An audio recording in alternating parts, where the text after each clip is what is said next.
আসসালামু আলাইকুম রহমতুল্লাহি ওয়াবারাকাতুহ।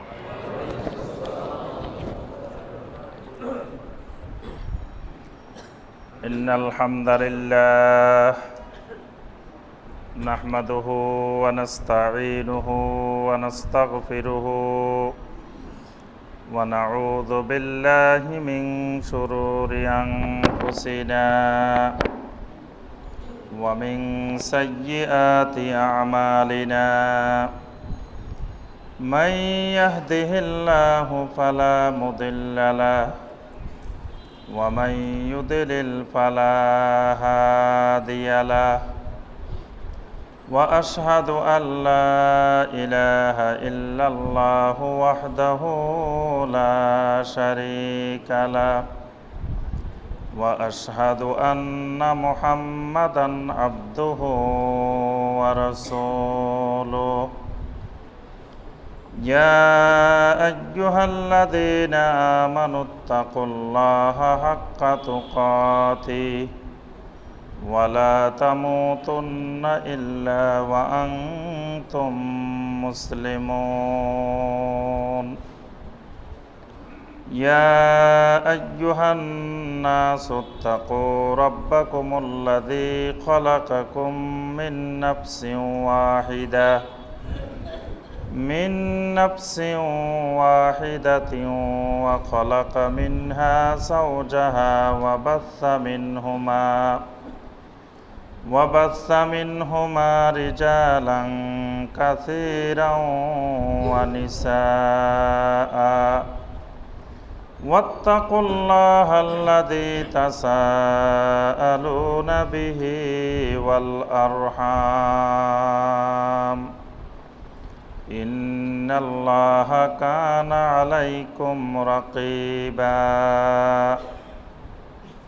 يا أيها الذين آمنوا اتقوا الله وقولوا قولا سديدا يصلح لكم أعمالكم ويغفر لكم ذنوبكم ومن يطع الله ورسوله فقد فاز فوزا عظيما أما بعد فإن خير الحديث كتاب الله وخير الهدي هدي محمد صلى الله عليه وسلم وشر الأمور محدثاتها فإن كل محدثة بدعة وكل بدعة ضلالة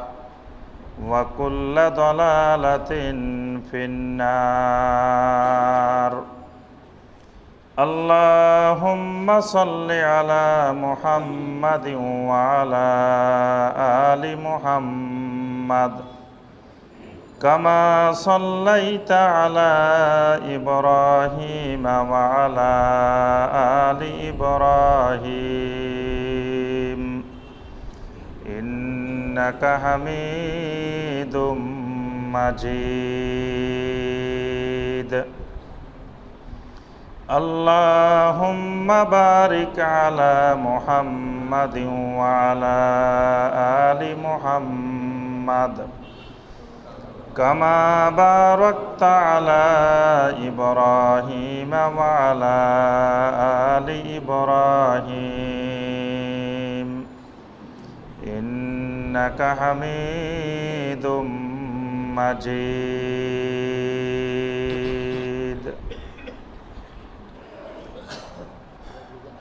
উত্তরা 11 নম্বর সেক্টর বাইতুন নূর জামে মসজিদ ফাউন্ডেশন কর্তৃক আয়োজিত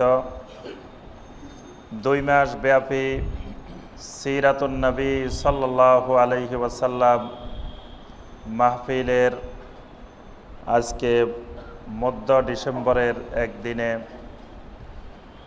সলাতুল মাগরিবের পরে আল্লাহ রাব্বুল আলামিনের ঘর বাইতুল্লাহর অংশ মসজিদে বসে নবী সাল্লাল্লাহু আলাইহি ওয়াসাল্লামের সিরাতের কিছু এক ফোঁটা অংশ নিয়ে কোরআন এবং সুন্নাহ থেকে কিছু কথাবার্তা আল্লাহ পাক আমাদেরকে বলার এবং শোনার তৌফিক দিয়েছেন। এই জন্য আল্লাহ পাকের শুকর আদায় করি, সকলে বলি আলহামদুলিল্লাহ। আল্লাহ রাব্বুল আলামিন আজকের এই আলোচনায়, এই মাহফিলে আল্লাহ পাক যেই কথাগুলো বলবো, এই কথাগুলো হেদায়েতের উদ্দেশ্যে, আমার এবং আপনার সকলের আমলের উদ্দেশ্যে আল্লাহ পাক আমাদেরকে ইখলাসের সাথে বলার এবং শোনার তৌফিক দান করুন, আমিন। সম্মানিত ভাই ও বোনেরা,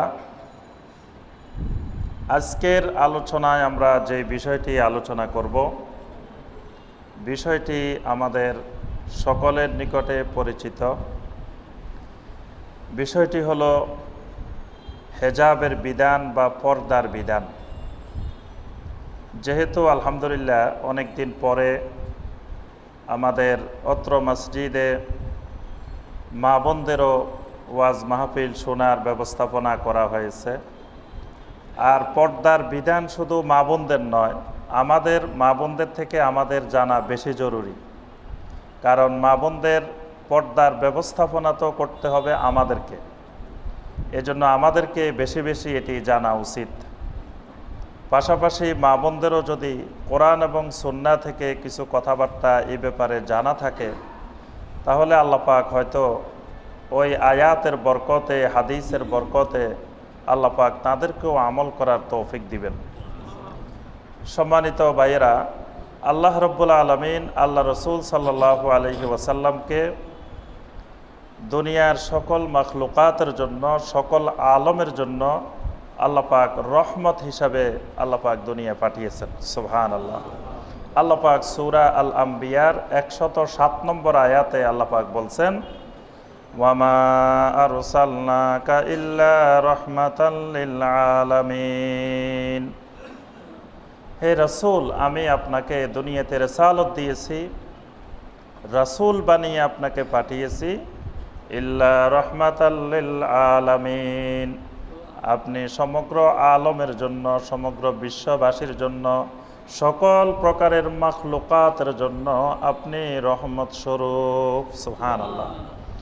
আপনি সূর্যের জন্য রহমত, চন্দ্রের জন্য রহমত, আপনি দুনিয়ার সকল গ্রহ উপগ্রহ, যত রকমের মাখলুকাত আছে, সকল মাখলুকাতের জন্য আমি আল্লাহ আপনাকে রহমত বানিয়েছি। সুবহানাল্লাহ।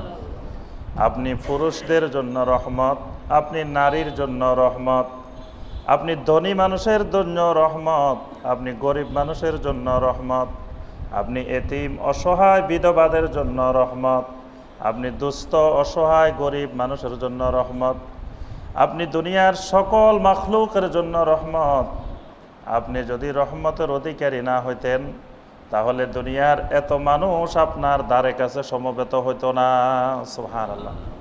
এই জন্য আল্লাহ পাক আরেকটি আয়াতে কারিমে বলছেন, ফাবিমা রাহমাতিম মিনাল্লাহি লিনতা লাহুম ওয়ালাউ কুনতা ফাজ্জান গালিজাল কলবি লানফাদ্দু মিন হাওলিক। ফাবিমা রাহমাতিম মিনাল্লাহি লিনতা লাহুম, আল্লাহ পাকের কত বিশাল রহমত আপনার প্রতি। আল্লাহ পাক আপনাকে নরম দিলওয়ালা বানিয়েছেন, মিষ্টি ভাষী বানিয়েছেন, আপনাকে রহমতে সম্পন্ন মানুষ বানিয়েছেন। সুবহানাল্লাহ। ওয়ালাউ কুনতা ফাজ্জান গালিজাল কলবি লানফাদ্দু মিন হাওলিক, যদি আপনি কঠিন হৃদয়ের অধিকারী হতেন, কর্কশভাষী হইতেন, মানুষের সাথে কড়া ভাষায় কথা বলতেন, তাহলে দুনিয়ার এত মানুষ আপনার পাশে সমবেত না হয়ে সকল মানুষ আপনার থেকে দূরে সরে যেত। আল্লাহু আকবার। আল্লাহ রাব্বুল আলামিন আল্লাহ রসুল সাল্লাল্লাহু আলাইহি সাল্লামকে আলামিনের জন্য, সমগ্র আলমের জন্য আল্লাহ পাক রহমত বানিয়েছেন। আল্লাহ পাক শুধুমাত্র পুরুষ জাতির জন্য রহমত না, নারী জাতির জন্য আল্লাহ পাক রাসূল সাল্লাল্লাহু আলাইহি সাল্লামকে রহমত বানিয়েছেন। সুবহানাল্লাহ। কারণ আমরা সকলেই জানি, যেই সময়ে আল্লাহ রসুল সাল্লাল্লাহু আলাইহি সাল্লাম দুনিয়াতে এসেছেন, সেই সময়ের নারীদের অবস্থাটা কেমন ছিল আমাদের কম বেশি সকলেরই জানা। সে আইয়ামে জাহেলিয়ার যুগে নারীদের অবস্থা কেমন পর্যায়ের ছিল, আল্লাহ পাক কোরআনে কারিমে কিছু চিত্র তুলে ধরেছেন। সূরা নাহালের 58 নম্বর আয়াতে আল্লাহ পাক বলছেন, ওয়া ইদা বুশিরা আহাদুহুম বিল উনসা যাল্লা ওয়াজহুহু মুসওয়াদ্দান ওয়া হুয়া কাযীম। আল্লাহ রাব্বুল আলামিন ইরশাদ করেন, ওই যুগে নারীদের অবস্থাটা এমন পর্যায়ে গিয়ে পৌঁছেছিল, যখন কাউকে গিয়ে বলা হইতো তোমার একটা কন্যা সন্তান হয়েছে, তোমার একটা মেয়ে হয়েছে, এই খবর শোনার সাথে সাথে মেয়ের বাবা যাল্লা ওয়াজহুহু মুসওয়াদ্দা, তার চেহারাটা সাথে সাথে কুচকুচে কালো হয়ে যেত। ওয়া হুয়া কাযীম, আর তার ভিতরে এমন ধরনের ক্ষোভ তৈরি হইতো, সে কি ওই মেয়েকে মেরে ফেলবে নাকি বাঁচিয়ে রাখবে, এই ক্ষোভের আগুনে ওই মানুষটা জ্বলতে থাকতো। আল্লাহু আকবার। তাহলে সেখানকার তখনকার পরিবেশটা নারীদের প্রতি কেমন ছিল? যেই পরিবেশে মেয়ের বাবা মেয়ে হয়েছে, এই খবর শুনলেই তার চেহারার মধ্যে শুভ্রতার পরিবর্তে কুচকুচে কালো হয়ে যেত। সে ক্ষোভে রাগে মানে কি করবে সেটাই সে সিদ্ধান্ত নিতে পারতো না। আল্লাহু আকবার। এরকম একটা পরিস্থিতি সেই সমাজে বিরাজ করত, এবং অসংখ্য কন্যা সন্তানকে, অসংখ্য মেয়েকে জীবন্ত কবরও দেওয়া হয়েছে। আল্লাহ পাক সূরা তাকবীরের 8 এবং 9 নম্বর আয়াতে বলছেন, ওয়া ইদাল মাউউদাতু সুইলাত বিআইয়ি যামবিন কুতিলাত। আল্লাহ পাক বলেন, ওই জীবন্ত প্রতিটা ওই মেয়েগুলাকে কিয়ামতের ময়দানে আল্লাহ রাব্বুল আলামিন জিজ্ঞাসা করবেন, বিআইয়ি যামবিন কুতিলাত, কোন অপরাধে তোমাদেরকে তোমাদের বাবারা হত্যা করেছিল, তোমাদের অপরাধটা কি ছিল? তোমাদেরকে আমি আল্লাহ নারী হিসাবে, মেয়ে হিসাবে দিয়েছিলাম, এই অপরাধেই কি তোমার বাবারা তোমাদেরকে হত্যা করেছিল? এবং এরকম অসংখ্য ঘটনা নবী সাল্লাল্লাহু আলাইহি ওয়াসাল্লামের সামনে সাহাবায়ে কেরাম বর্ণনা করেছেন। এক সাহাবী এসে নবী সাল্লাল্লাহু আলাইহি ওয়াসাল্লামের সামনে কান্নাকাটি করেন, ইয়া রাসূলুল্লাহ সাল্লাল্লাহু আলাইহি ওয়াসাল্লাম, জীবনে এমন গুনাহ করেছি, আমার মনে হয় আল্লাহ রাব্বুল আলামিন কোনোদিন আমার গুনাহ মাফ করবেন না। আল্লাহ রাসূল সাল্লাল্লাহু আলাইহি ওয়াসাল্লাম জিজ্ঞাসা করেন, ও সাহাবী, তোমার গুনাহটার একটু বর্ণনা দাও, আমি তোমার গুনাহটা শুনি। কারণ আমি রাসূল যদি তোমার জন্য ইস্তেগফার করি, আল্লাহ রাব্বুল আলামিন ক্ষমা করে দিবেন। কারণ আল্লাহ পাক কোরআনে কারিমে ঘোষণা দিয়েছেন, ওয়ালাউ আন্নাহুম ইযযালামু আনফুসাহুম জাউকা ফাস্তাগফিরুল্লাহ ওয়াস্তাগফারা লাহুমুর রাসূলু লাওয়াজাদুল্লাহা তাওয়াবার রাহিমা। আল্লাহ পাক বলেন, দুনিয়ার কোনো মানুষ যদি গুনাহ করার পরে, কোনো জুলুম করার পরে আল্লাহর কাছে ইস্তেগফার করে, ওয়াস্তাগফারা লাহুমুর রাসূল, আমার রাসূল যদি তার জন্য ইস্তেগফার করে দে, আমার রাসূল যদি একটু বলে দে, আল্লাহ গো তোমার এই গুনাহগার বান্দাটারে মাফ করে দাও, লাওয়াজাদুল্লাহা তাওয়াবার রাহিমা।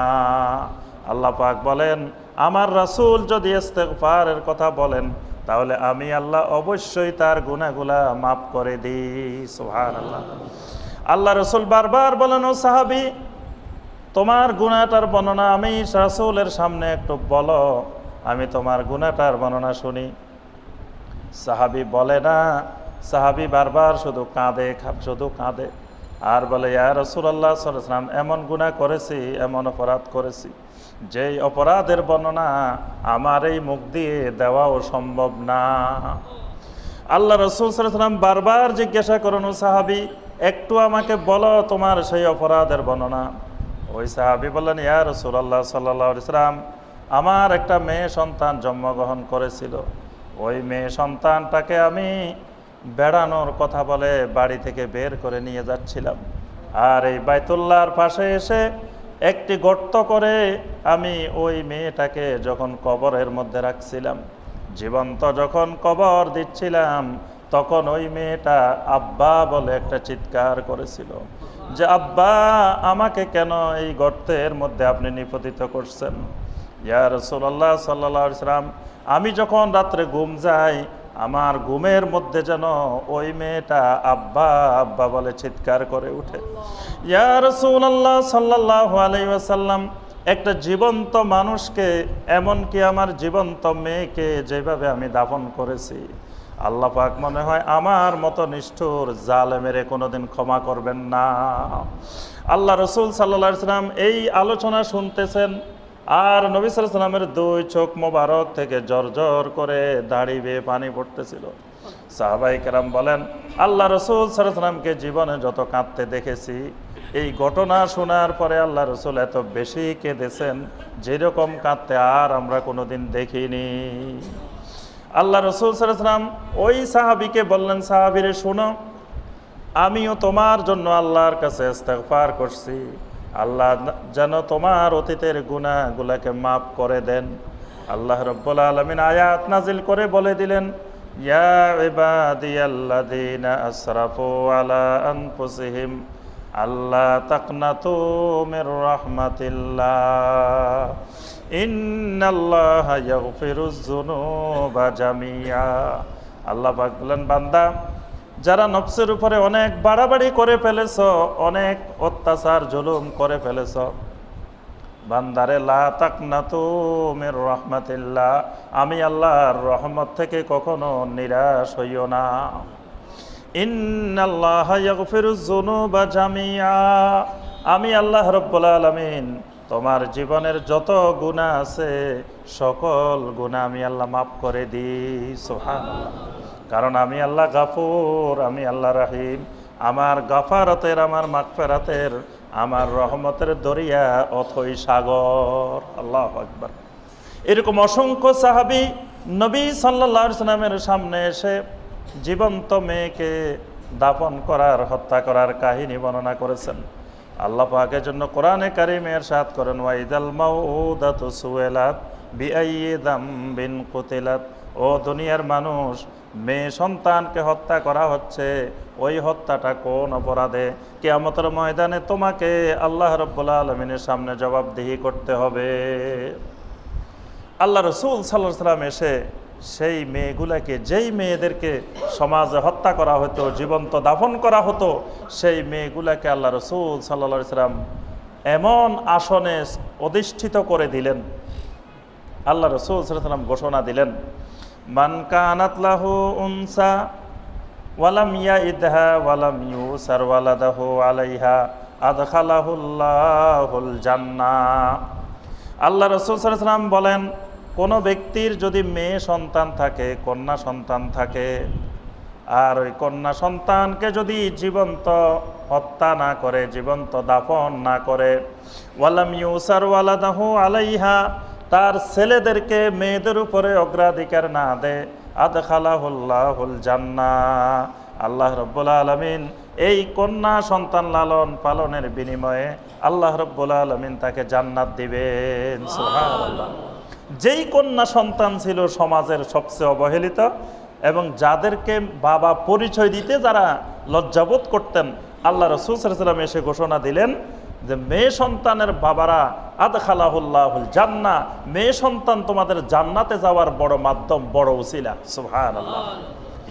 আরেকটি হাদিসের মধ্যে আল্লাহ রাসূল সাল্লাল্লাহু আলাইহি ওয়াসাল্লাম ইরশাদ করেন, মানিবিতুলিয়া মিনহা মিন শাইয়্যিম মিনাল বানাত, কোন ব্যক্তি যদি কন্যা সন্তান দ্বারা পরীক্ষিত হয়, আল্লাহ যদি তাকে অনেকগুলো কন্যা সন্তান দান করে, কুন্না লাহু সিতরাম মিনান নার, কিয়ামতের ময়দানে ওই কন্যা সন্তানগুলো, ওই মেয়ে সন্তানগুলো তার জাহান্নামে যাওয়ার জন্য পর্দা হয়ে যাবে, অন্তরাল হয়ে যাবে। সুবহানাল্লাহ। জাহান্নামে যাওয়ার ক্ষেত্রে মেয়ে সন্তানগুলো তার জন্য বাধা হয়ে দাঁড়াবে কিয়ামতের ময়দানে। সুবহানাল্লাহ। আল্লাহ রাসূল সাল্লাল্লাহু আলাইহি ওয়াসাল্লাম আরেকটি হাদিসে বলেন, মান আলা জারিয়াতাইনে হাত্তা তাবলুগা জাআ ইয়াউমাল কিয়ামাতি আনা ওয়া হুয়া কাহাতাইনে। ও আমার উম্মতরা শোনো, যদি দুইটি কন্যা সন্তানকে কোনো ব্যক্তি লালন পালন করে বালেগ হওয়া পর্যন্ত, আমি আর ওই মেয়ের বাবা, ওই কন্যা সন্তানের বাবা কিয়ামতের ময়দানে এইভাবে একসাথে থাকবো। সুবহানাল্লাহ। ওই মেয়ের বাবারা আর আমি কিয়ামতের ময়দানে এমনভাবে আসবো যে দুইটা আঙ্গুল একত্রিত করে আল্লাহ রাসূল দেখালেন এইভাবে একসাথে আসবো। সুবহানাল্লাহ। তাহলে আল্লাহ রাসূল সাল্লাল্লাহু আলাইহি ওয়াসাল্লাম সেই মেয়েদেরকে কোথায় নিয়ে গেলেন? আল্লাহ রাসূল সাল্লাল্লাহু আলাইহি ওয়াসাল্লাম ঘোষণা দিলেন, আল জান্নাতু তাহতা আকদামিল উম্মাহাত। ও দুনিয়ার মানুষেরা শোনো, পুরুষ উম্মতেরা শোনো, তোমাদের পায়ের নিচে থাকে শুধু জুতা, আর আমার নারী উম্মতদের পায়ের নিচে থাকে জান্নাত। সুবহানাল্লাহ। আমার আপনার সকলের পায়ের নিচে থাকে জুতা, আর মায়ের জাতি যারা আমাদের মা, সে মাদের পায়ের নিচে থাকে কি? জান্নাত। সুবহানাল্লাহ। আল্লাহ রাব্বুল আলামিন কোন নারীকে নবী বানান নাই, রাসূল বানান নাই, কিন্তু নবী রাসূলের মা বানানোর তৌফিক দিয়েছেন। সুবহানাল্লাহ। নারীরা মা হয়েছেন নবী রাসূলদের, সিদ্দিকীনদের, শুহাদাদের, সালেহীনদের। তাহলে মায়েদের মর্যাদা আল্লাহ রাসূল সাল্লাল্লাহু আলাইহি ওয়াসাল্লাম কত উপরে তুলে দিলেন। সুবহানাল্লাহ। কিন্তু সেই মাদেরকে আবার আল্লাহ রাব্বুল আলামিন কিছু দায়িত্ব দিয়েছেন। যেহেতু মায়ের পায়ের নিচে জান্নাত আছে, তাহলে সেই মা সম্মানওয়ালা জাতি, সম্মানের জাতি মায়ের জাতি, সম্মানের জাতি মেয়ের জাতি, সম্মানের জাতি নারীর জাতি। এই সম্মান রক্ষা করার জন্য আল্লাহ রাব্বুল আলামিন নারীদেরকে হেজাবের বিধান দিয়েছেন, পর্দার বিধান দিয়েছেন। আল্লাহ রাব্বুল আলামিন পুরুষদেরকেও পর্দার বিধান দিয়েছেন, নারীদেরকেও আল্লাহ পাক পর্দার বিধান দিয়েছেন। পুরুষের জন্য পর্দা হলো 2টা, নারীর জন্য পর্দা হলো 4টা।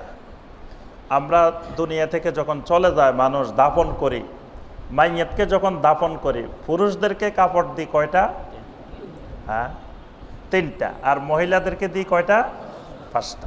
তাহলে ওখানে 2টা কাপড় বেশি দিই। এই 2টা কাপড় বেশি দেওয়ার কারণ কি? 2টা কাপড় বেশি দেওয়ার কারণ হলো হেজাবের কারণে, পর্দার কারণে। যে পুরুষের থেকে নারীদের শারীরিক গঠনটা, অবয়বটা আল্লাহ রাব্বুল আলামিন এমনভাবে তৈরি করেছেন যে মায়েদের একটু পর্দা বেশি লাগে। এই জন্য আমরা মাইয়াতের ক্ষেত্রেও পুরুষদেরকে দাফন করার সময় দিই 3টা, আর নারীদেরকে দাফন করার সময় দিই 5টা। ঠিক দুনিয়াতেও আল্লাহ রাব্বুল আলামিন পুরুষদের জন্য পর্দার ব্যবস্থা করেছেন 2টা, নারীদের জন্য পর্দার ব্যবস্থা করেছেন 4টা। এই 4টা আর 2টা, এই 6টা জিনিস মনে রাখবেন। আমরা আজকে এই 6টা জিনিসে আলোচনা করব। পুরুষের 2টা পর্দা, নারীদের 4টা পর্দা। আমরা মাইয়াতদেরকে কত ভালো দামি দামি কাপড় কিনে, কত সুন্দর কাপড় কিনে আমরা দাফন করি। আল্লাহু আকবার। আল্লাহ রাসূল সাল্লাল্লাহু আলাইহি ওয়াসাল্লাম উহুদের ময়দানে সাহাবায়ে কেরাম যখন শহীদ হলেন, আল্লাহ হযরতে জাবের রাদিয়াল্লাহু তাআলা আনহু বুখারী এবং মুসলিমের মধ্যে বর্ণনা দিয়েছেন। জাবের বিন আব্দুল্লাহ রাদিয়াল্লাহু তাআলা আনহু বলেন, উহুদের যুদ্ধের দিন আগের রাত্রে, যেদিন উহুদের যুদ্ধ শুরু হবে কালকে সকালবেলায়, রাত্রিবেলায় আমার আব্বা আব্দুল্লাহ আমাকে ডাকলেন, জাবের রে, বাবারে একটু এদিকে আয়। বললেন, আগামীকাল সকালে উহুদের ময়দানে যুদ্ধ শুরু হলে সর্বপ্রথম যে মানুষটা শহীদ হবে সেটা আমি আব্দুল্লাহ। আল্লাহু আকবার। এখনো যুদ্ধ শুরু হয় নাই, কালকে শুরু হবে সকালবেলায়। রাত্রিবেলায় আব্দুল্লাহ রাদিয়াল্লাহু তাআলা আনহু ছেলেকে ডাকতেছেন। ছেলের নাম হলো জাবের, বড় মুহাদ্দিস সাহাবী জাবের বিন আব্দুল্লাহ রাদিয়াল্লাহু তাআলা আনহু। জাবের রাদিয়াল্লাহু তাআলা আনহুকে ডেকে বলেন, বাবারে, কালকে উহুদের ময়দানে সর্বপ্রথম যে মানুষটা শাহাদাত বরণ করবে সেই মানুষটা আমি আব্দুল্লাহ। কিন্তু আমি আব্দুল্লাহর অনেকগুলা ঋণ আছে, আমি আব্দুল্লাহর অনেকগুলা টাকা পয়সা মানুষ পাবে, আমি আব্দুল্লাহর 9টা কন্যা সন্তান আছে, তুমি আমার একমাত্র পুত্র সন্তান, একটা মাত্র ছেলে। বাবারে, আমি দুনিয়া থেকে চলে যাব, ওই ঋণগুলো তুমি পরিশোধ করার জন্য চেষ্টা করবা, আর আমার এই 9টা কন্যা সন্তানকে তুমি দেখে রাখবা। সুবহানাল্লাহ। বাবা যদি রাত্রে বলে দে যে বাবারে আমি কালকে সকালে মারা যাব, এখানে তো শহীদ বলছেন, আমাদেরকে আপনাদেরকে যদি বাবা ডেকে বলে যে আব্বা, ছেলে শুনো, কালকে সকালে আমি মরে যাব, তাহলে ছেলের অবস্থা কেমন হয়? আল্লাহু আকবার। বাবা ছেলে দুইজনেই উহুদের ময়দানে, জিহাদের ময়দানে এসেছেন। সকালবেলা দেখা গেল সর্বপ্রথম যে সাহাবী শহীদ হলেন সেই সাহাবী এই আব্দুল্লাহ।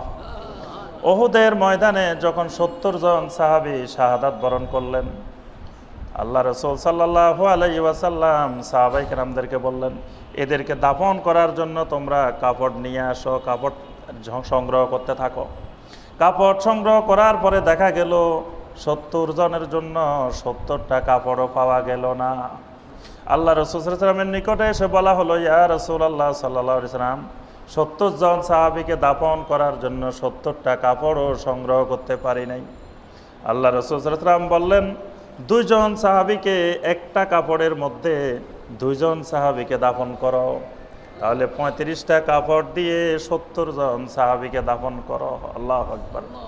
সাহাবায়ে কেরাম এসে বললেন, ইয়া রাসূলুল্লাহ সাল্লাল্লাহু আলাইহি ওয়াসাল্লাম, অবস্থা এমন, মাথার দিকে ডাকতে গেলে পায়ের দিকে খোলা থাকে, পায়ের দিকে ডাকতে গেলে মাথার দিকে খোলা থাকে।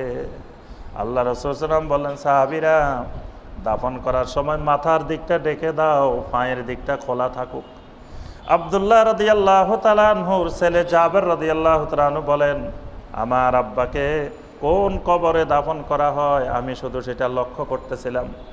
লক্ষ্য করে দেখলাম আমার আব্বা আব্দুল্লাহকে আরেকজন সাহাবীর সাথে দাফন করা হলো। 2 জন সাহাবীকে একটা কাপড় দিয়ে দাফন করা হয়েছে।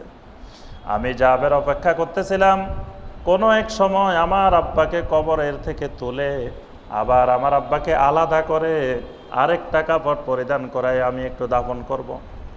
উহুদের যুদ্ধের 6 মাস পরে আমি আল্লাহ রাসূলের কাছে গিয়ে বললাম, ইয়া রাসূলুল্লাহ সাল্লাল্লাহু আলাইহি ওয়াসাল্লাম, সেই উহুদের দিন আমার আব্বাকে 2 জন সাহাবীকে এক কাপড়ে আপনি দাফন করেছিলেন। আমার মনের আগ্রহ আমার আব্বাকে একটু আলাদা করে একটা কাপড় দিয়ে আরেকটা কবরে দাফন করব। আল্লাহ রাসূল সাল্লাল্লাহু আলাইহি ওয়াসাল্লাম বললেন, জাবের তুমি কি তোমার বাবার সেই কবরটা চিনো নাকি? কারণ আমরা তো কোনো কবরের উপরে নাম লিখে চিহ্নিত করে রাখি নাই। জাবের রাদিয়াল্লাহু তাআলা আনহু বলেন, ইয়া রাসূলুল্লাহ সাল্লাল্লাহু আলাইহি ওয়াসাল্লাম, যেদিন দাফন করেছি সেদিন থেকে আমি চিনে রেখেছি আমার আব্বার কবর কোনটা। আল্লাহ রাসূল বললেন, যদি তোমার পক্ষে সম্ভব হয় তুমি গিয়ে তুলে আরেক জায়গায় দাফন করো। জাবের রাদিয়াল্লাহু তাআলা আনহু বলেন, আল্লাহর কসম করে বলছি, আমি আল্লাহর রাসূলের কয়েকজন সাহাবীকে সাথে নিয়ে, বড় বড় সাহাবীকে সাথে নিয়ে দীর্ঘ 6 মাস পরে আমার আব্বাকে কবরের থেকে তুললাম। আমার আব্বা আব্দুল্লাহকে দেখতে পেলাম সেই 6 মাস আগে উহুদের যুদ্ধের দিন যেভাবে দাফন করেছি, 6 মাস পরেও আমার আব্বার লাশটা সেইভাবেই আছে। আল্লাহু আকবার। 6 মাস পরে আমার আব্বাকে কবরের থেকে তুলে আরেকটা কবরের মধ্যে আমি দাফন করেছি। শুধু আমার আব্বার শরীরের একটু অংশ শুধু দেখতে পেয়েছি, শুধু কেটে গিয়েছে, মাটিতে খেয়ে ফেলেছে, আর পুরো শরীরের অবয়ব যেভাবে দাফন করেছিলাম সেইভাবেই ছিল।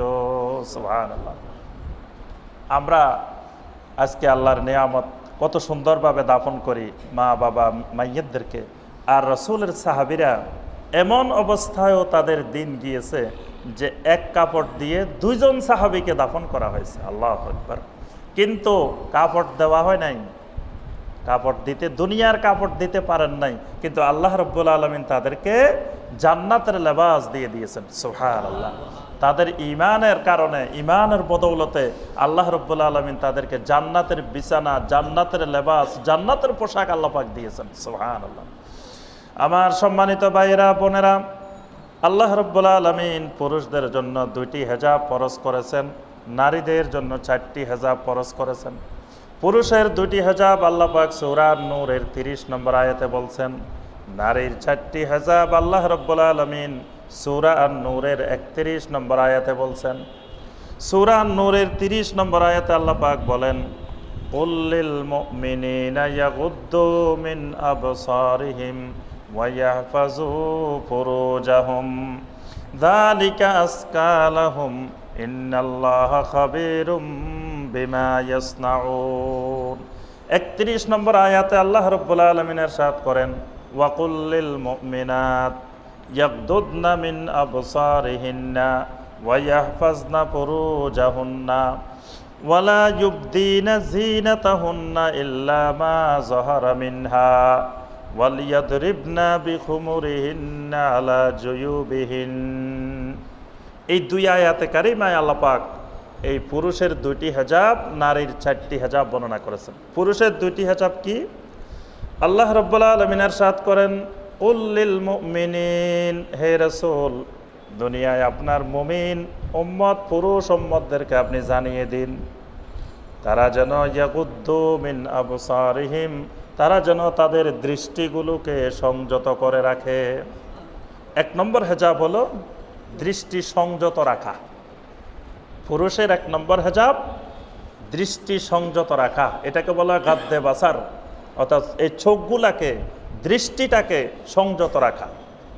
2 নম্বর যে হেজাবটা সেটা হলো ওয়াইয়াহফাজু ফুরুজাহুম, তাদের যৌবনকে যেন সংরক্ষিত রাখে, পুত পবিত্র রাখে, হেফাজত করে, যৌনাঙ্গের যৌবনের হেফাজত করে। এটা হলো পুরুষের জন্য দ্বিতীয় হেজাব। আল্লাহ পাক বলেন যালিকা আসকালাহুম, পুরুষেরা যদি এই 2টি হেজাব রক্ষা করে, এটা তাদের জন্য অত্যাধিক পবিত্রতা, এটাই তাদের তাজকিয়া। ইন্নাল্লাহা খাবীরুম বিমা ইয়াসনাউন, আর তারা মনের ভিতরে কি নড়াচড়া করে সেগুলার খবরও আল্লাহ পাক রাখেন। চোখ দিয়ে তাকাইলো না, যৌবনকে হেফাজত করলে, কিন্তু মনে মনে কোনো খারাপ চিন্তা করতেছে, আল্লাহ সেই কথা বলে দিচ্ছেন যে তারা মনের মধ্যে কি চিন্তা করে সেটাও আমি আল্লাহ সুবহানাহু ওয়া তাআলা জানি। সুবহানাল্লাহ। নারীদের জন্য আল্লাহ পাক 4টি হেজাব ফরজ করে। 31 নম্বর আয়াতে আল্লাহ পাক ইরশাদ করেন ওয়াকুল্লিল মুমিনাত, নারীদেরকে আপনি জানিয়ে দিন তাদের জন্য হেজাব হলো 4টি। 1 নম্বর হেজাব হলো ইয়াগদুদনা মিন আবসারিহিন্না, তারা যেন তাদের চক্ষুগুলাকে, দৃষ্টিকে তারাও যেন সংযত রাখে। নারীদেরও 1 নম্বর হেজাব হলো দৃষ্টি সংযত রাখা। পুরুষের যেমন 1 নম্বর হেজাব দৃষ্টি সংযত রাখা, নারীরও 1 নম্বর হেজাব দৃষ্টি সংযত রাখা। 2 নম্বর হেজাব হলো ওয়াইয়াহফাজনা ফুরুজাহুন্না, নারীরাও যেন তাদের যৌবনকে তারা যেন হেফাজত করে, তাদের যৌনাঙ্গকে পবিত্র রাখে, সংরক্ষিত রাখে। এটা হলো তাদের জন্য দ্বিতীয় হেজাব। 3 নম্বর যে হেজাবটি নারীদের জন্য সেটি হলো ওয়ালা ইউবদিনা যিনাতাহুন্না ইল্লা মা যাহারা মিনহা, নারীদের যে জিনাত, আমি আল্লাহ তাদেরকে যে সৌন্দর্য দিয়ে বানিয়েছি, এই সৌন্দর্যটা যেন, জিনাতগুলা যেন তারা বাহিরে প্রকাশ না করে। তবে তাদের ইচ্ছার বাহিরে যদি কোনো কিছু প্রকাশ হয়ে পড়ে সেটা আমি আল্লাহ মাফ করে দিব। সুবহানাল্লাহ। নারীদের শরীরটাকে আল্লাহ পাক এমনভাবে বানিয়েছেন যে সম্পূর্ণ হেজাব রক্ষা করার পরেও, মানে শরীরী দৃষ্টিভঙ্গিতে পর্দা করার পরেও তাদের শরীর থেকে কিছু সতরের বা কিছু অংশ প্রকাশ পায়, বাহিরের থেকে কিছু বোঝা যায়। আল্লাহ পাক বলতেছেন তাদের ইচ্ছার বাহিরে যেটা প্রকাশ পাবে সেটা আমি আল্লাহ মাফ করে দিব। সুবহানাল্লাহ। 4 নম্বর নারীর হেজাব হলো ওয়ালিয়াদরিবনা বিখুমুরিহিন্না আলা জুয়ুবিহিন, আল্লাহ পাক বলেন নারীরা তারা যেন তাদের বুকের উপরে আলাদা একটা বড় একটা ওড়না পরিধান করে রাখে। সুবহানাল্লাহ। তাহলে আমরা পাইলাম পুরুষের কয়টা? 2টা, নারীদের কয়টা? 4টা। এবার আমরা এই 2টা আর 4টা সম্পর্কে একটু আলোচনা করব। তাহলে প্রথম 2টা কিন্তু নারীদের আর পুরুষের এক। প্রথম 2টা গাদ্দে বাসার, হেফাজতে ফুরুজ। গাদ্দে বাসার মানে দৃষ্টি সংযত রাখা। এটা আল্লাহ পাক পুরুষদেরকেও দৃষ্টি সংযত রাখতে বলেছেন, নারীদেরকেও আল্লাহ সুবহানাহু ওয়া তাআলা দৃষ্টিটা সংযত রাখতে বলছেন। আবার যৌবনের হেফাজত, যৌনাঙ্গের হেফাজত, এটা পুরুষকেও আল্লাহ পাক নির্দেশ দিয়েছেন, নারীকেও আল্লাহ সুবহানাহু ওয়া তাআলা নির্দেশ দিয়েছেন। 1 নম্বরে আমরা আসি গাদ্দে বাসার, দৃষ্টি সংযত রাখা। এই দৃষ্টি সংযত রাখা সম্পর্কে কোরআন আর সুন্নাহ কি এসেছে? আমরা যা কথা বলবো সবগুলা কথা কোরআন থেকে বলবো, সুন্নাহ থেকে বলবো। কারণ হেদায়েত কিসের মধ্যে? কোরআন আর সুন্নাহর মধ্যে। হেদায়েত ওহির মধ্যে, ওহির বাহিরে হেদায়েত নাই। আল্লাহ রাসূল সাল্লাল্লাহু আলাইহি ওয়াসাল্লাম যতবার খুতবা দিতেন প্রত্যেকবার এই কথা বলতেন, আম্মা বাদ ফাইন্না খায়রাল হাদিসে কিতাবুল্লাহ ওয়া খায়রাল হাদিয়ু মুহাম্মাদিন সাল্লাল্লাহু আলাইহি ওয়াসাল্লাম। আল্লাহ রাসূল বলতেন দুনিয়ার মানুষ শোনো, ফাইন্না খায়রাল হাদিসে কিতাবুল্লাহ, দুনিয়ার মধ্যে শ্রেষ্ঠতম কথা হলো, শ্রেষ্ঠতম বাণী হলো আল্লাহর কিতাবের কথা। সুবহানাল্লাহ। ওয়া খায়রাল হাদিয়ু মুহাম্মাদিন সাল্লাল্লাহু আলাইহি ওয়াসাল্লাম, দুনিয়ার শ্রেষ্ঠতম হেদায়েত হলো মুহাম্মদ সাল্লাল্লাহু আলাইহি ওয়াসাল্লামের হেদায়েত। তাহলে হেদায়েত আছে আল্লাহর কিতাবের মধ্যে, হেদায়েত আছে আল্লাহ রসুলের সুন্নতের মধ্যে, আল্লাহ রসুলের হাদিসের মধ্যে। এই 2টার বাহিরে আর কিছুর মধ্যে হেদায়েত নাই। কবিতার মধ্যে আল্লাহ হেদায়েত রাখেন নাই। কবিতা বলতে মজা, শুনতে মজা, ওয়াজ করতে মজা। কবিতা, অনেক কবিতা মুখস্থ করছি, কবিতার বই ছোটবেলায় ছাত্র জীবনে একেবারে বই শুদ্ধ মুখস্থ করে ফেলছি। মসনবীর মাওলানা রুমি রহমতুল্লাহ আলের কবিতা, তারপরে শেখ ফরিদুদ্দিন আত্তার রহমতুল্লাহ আলের কবিতা, তারপরে শেখ সাদি রহমতুল্লাহ আলের কবিতা, তারপরে আল্লামা ইকবাল রহমতুল্লাহ আলের কবিতা। কিন্তু এখন বুঝতে পারছি পরবর্তীতে এসে যে কবিতার মধ্যে আল্লাহ হেদায়েত রাখেন নাই। আল্লাহ পাক হেদায়েত রেখেছেন ওহির মধ্যে, কোরআনের মধ্যে, সুন্নার মধ্যে। এই জন্য তওবা করে কবিতা বলা বন্ধ করে দিছি। এখন আর কবিতা বলি না, এক সময় খালি কবিতা বলতাম, কিন্তু কবিতার মধ্যে আল্লাহ পাক হেদায়েত রাখেন নাই। হেদায়েত কিসের মধ্যে? ওহির মধ্যে।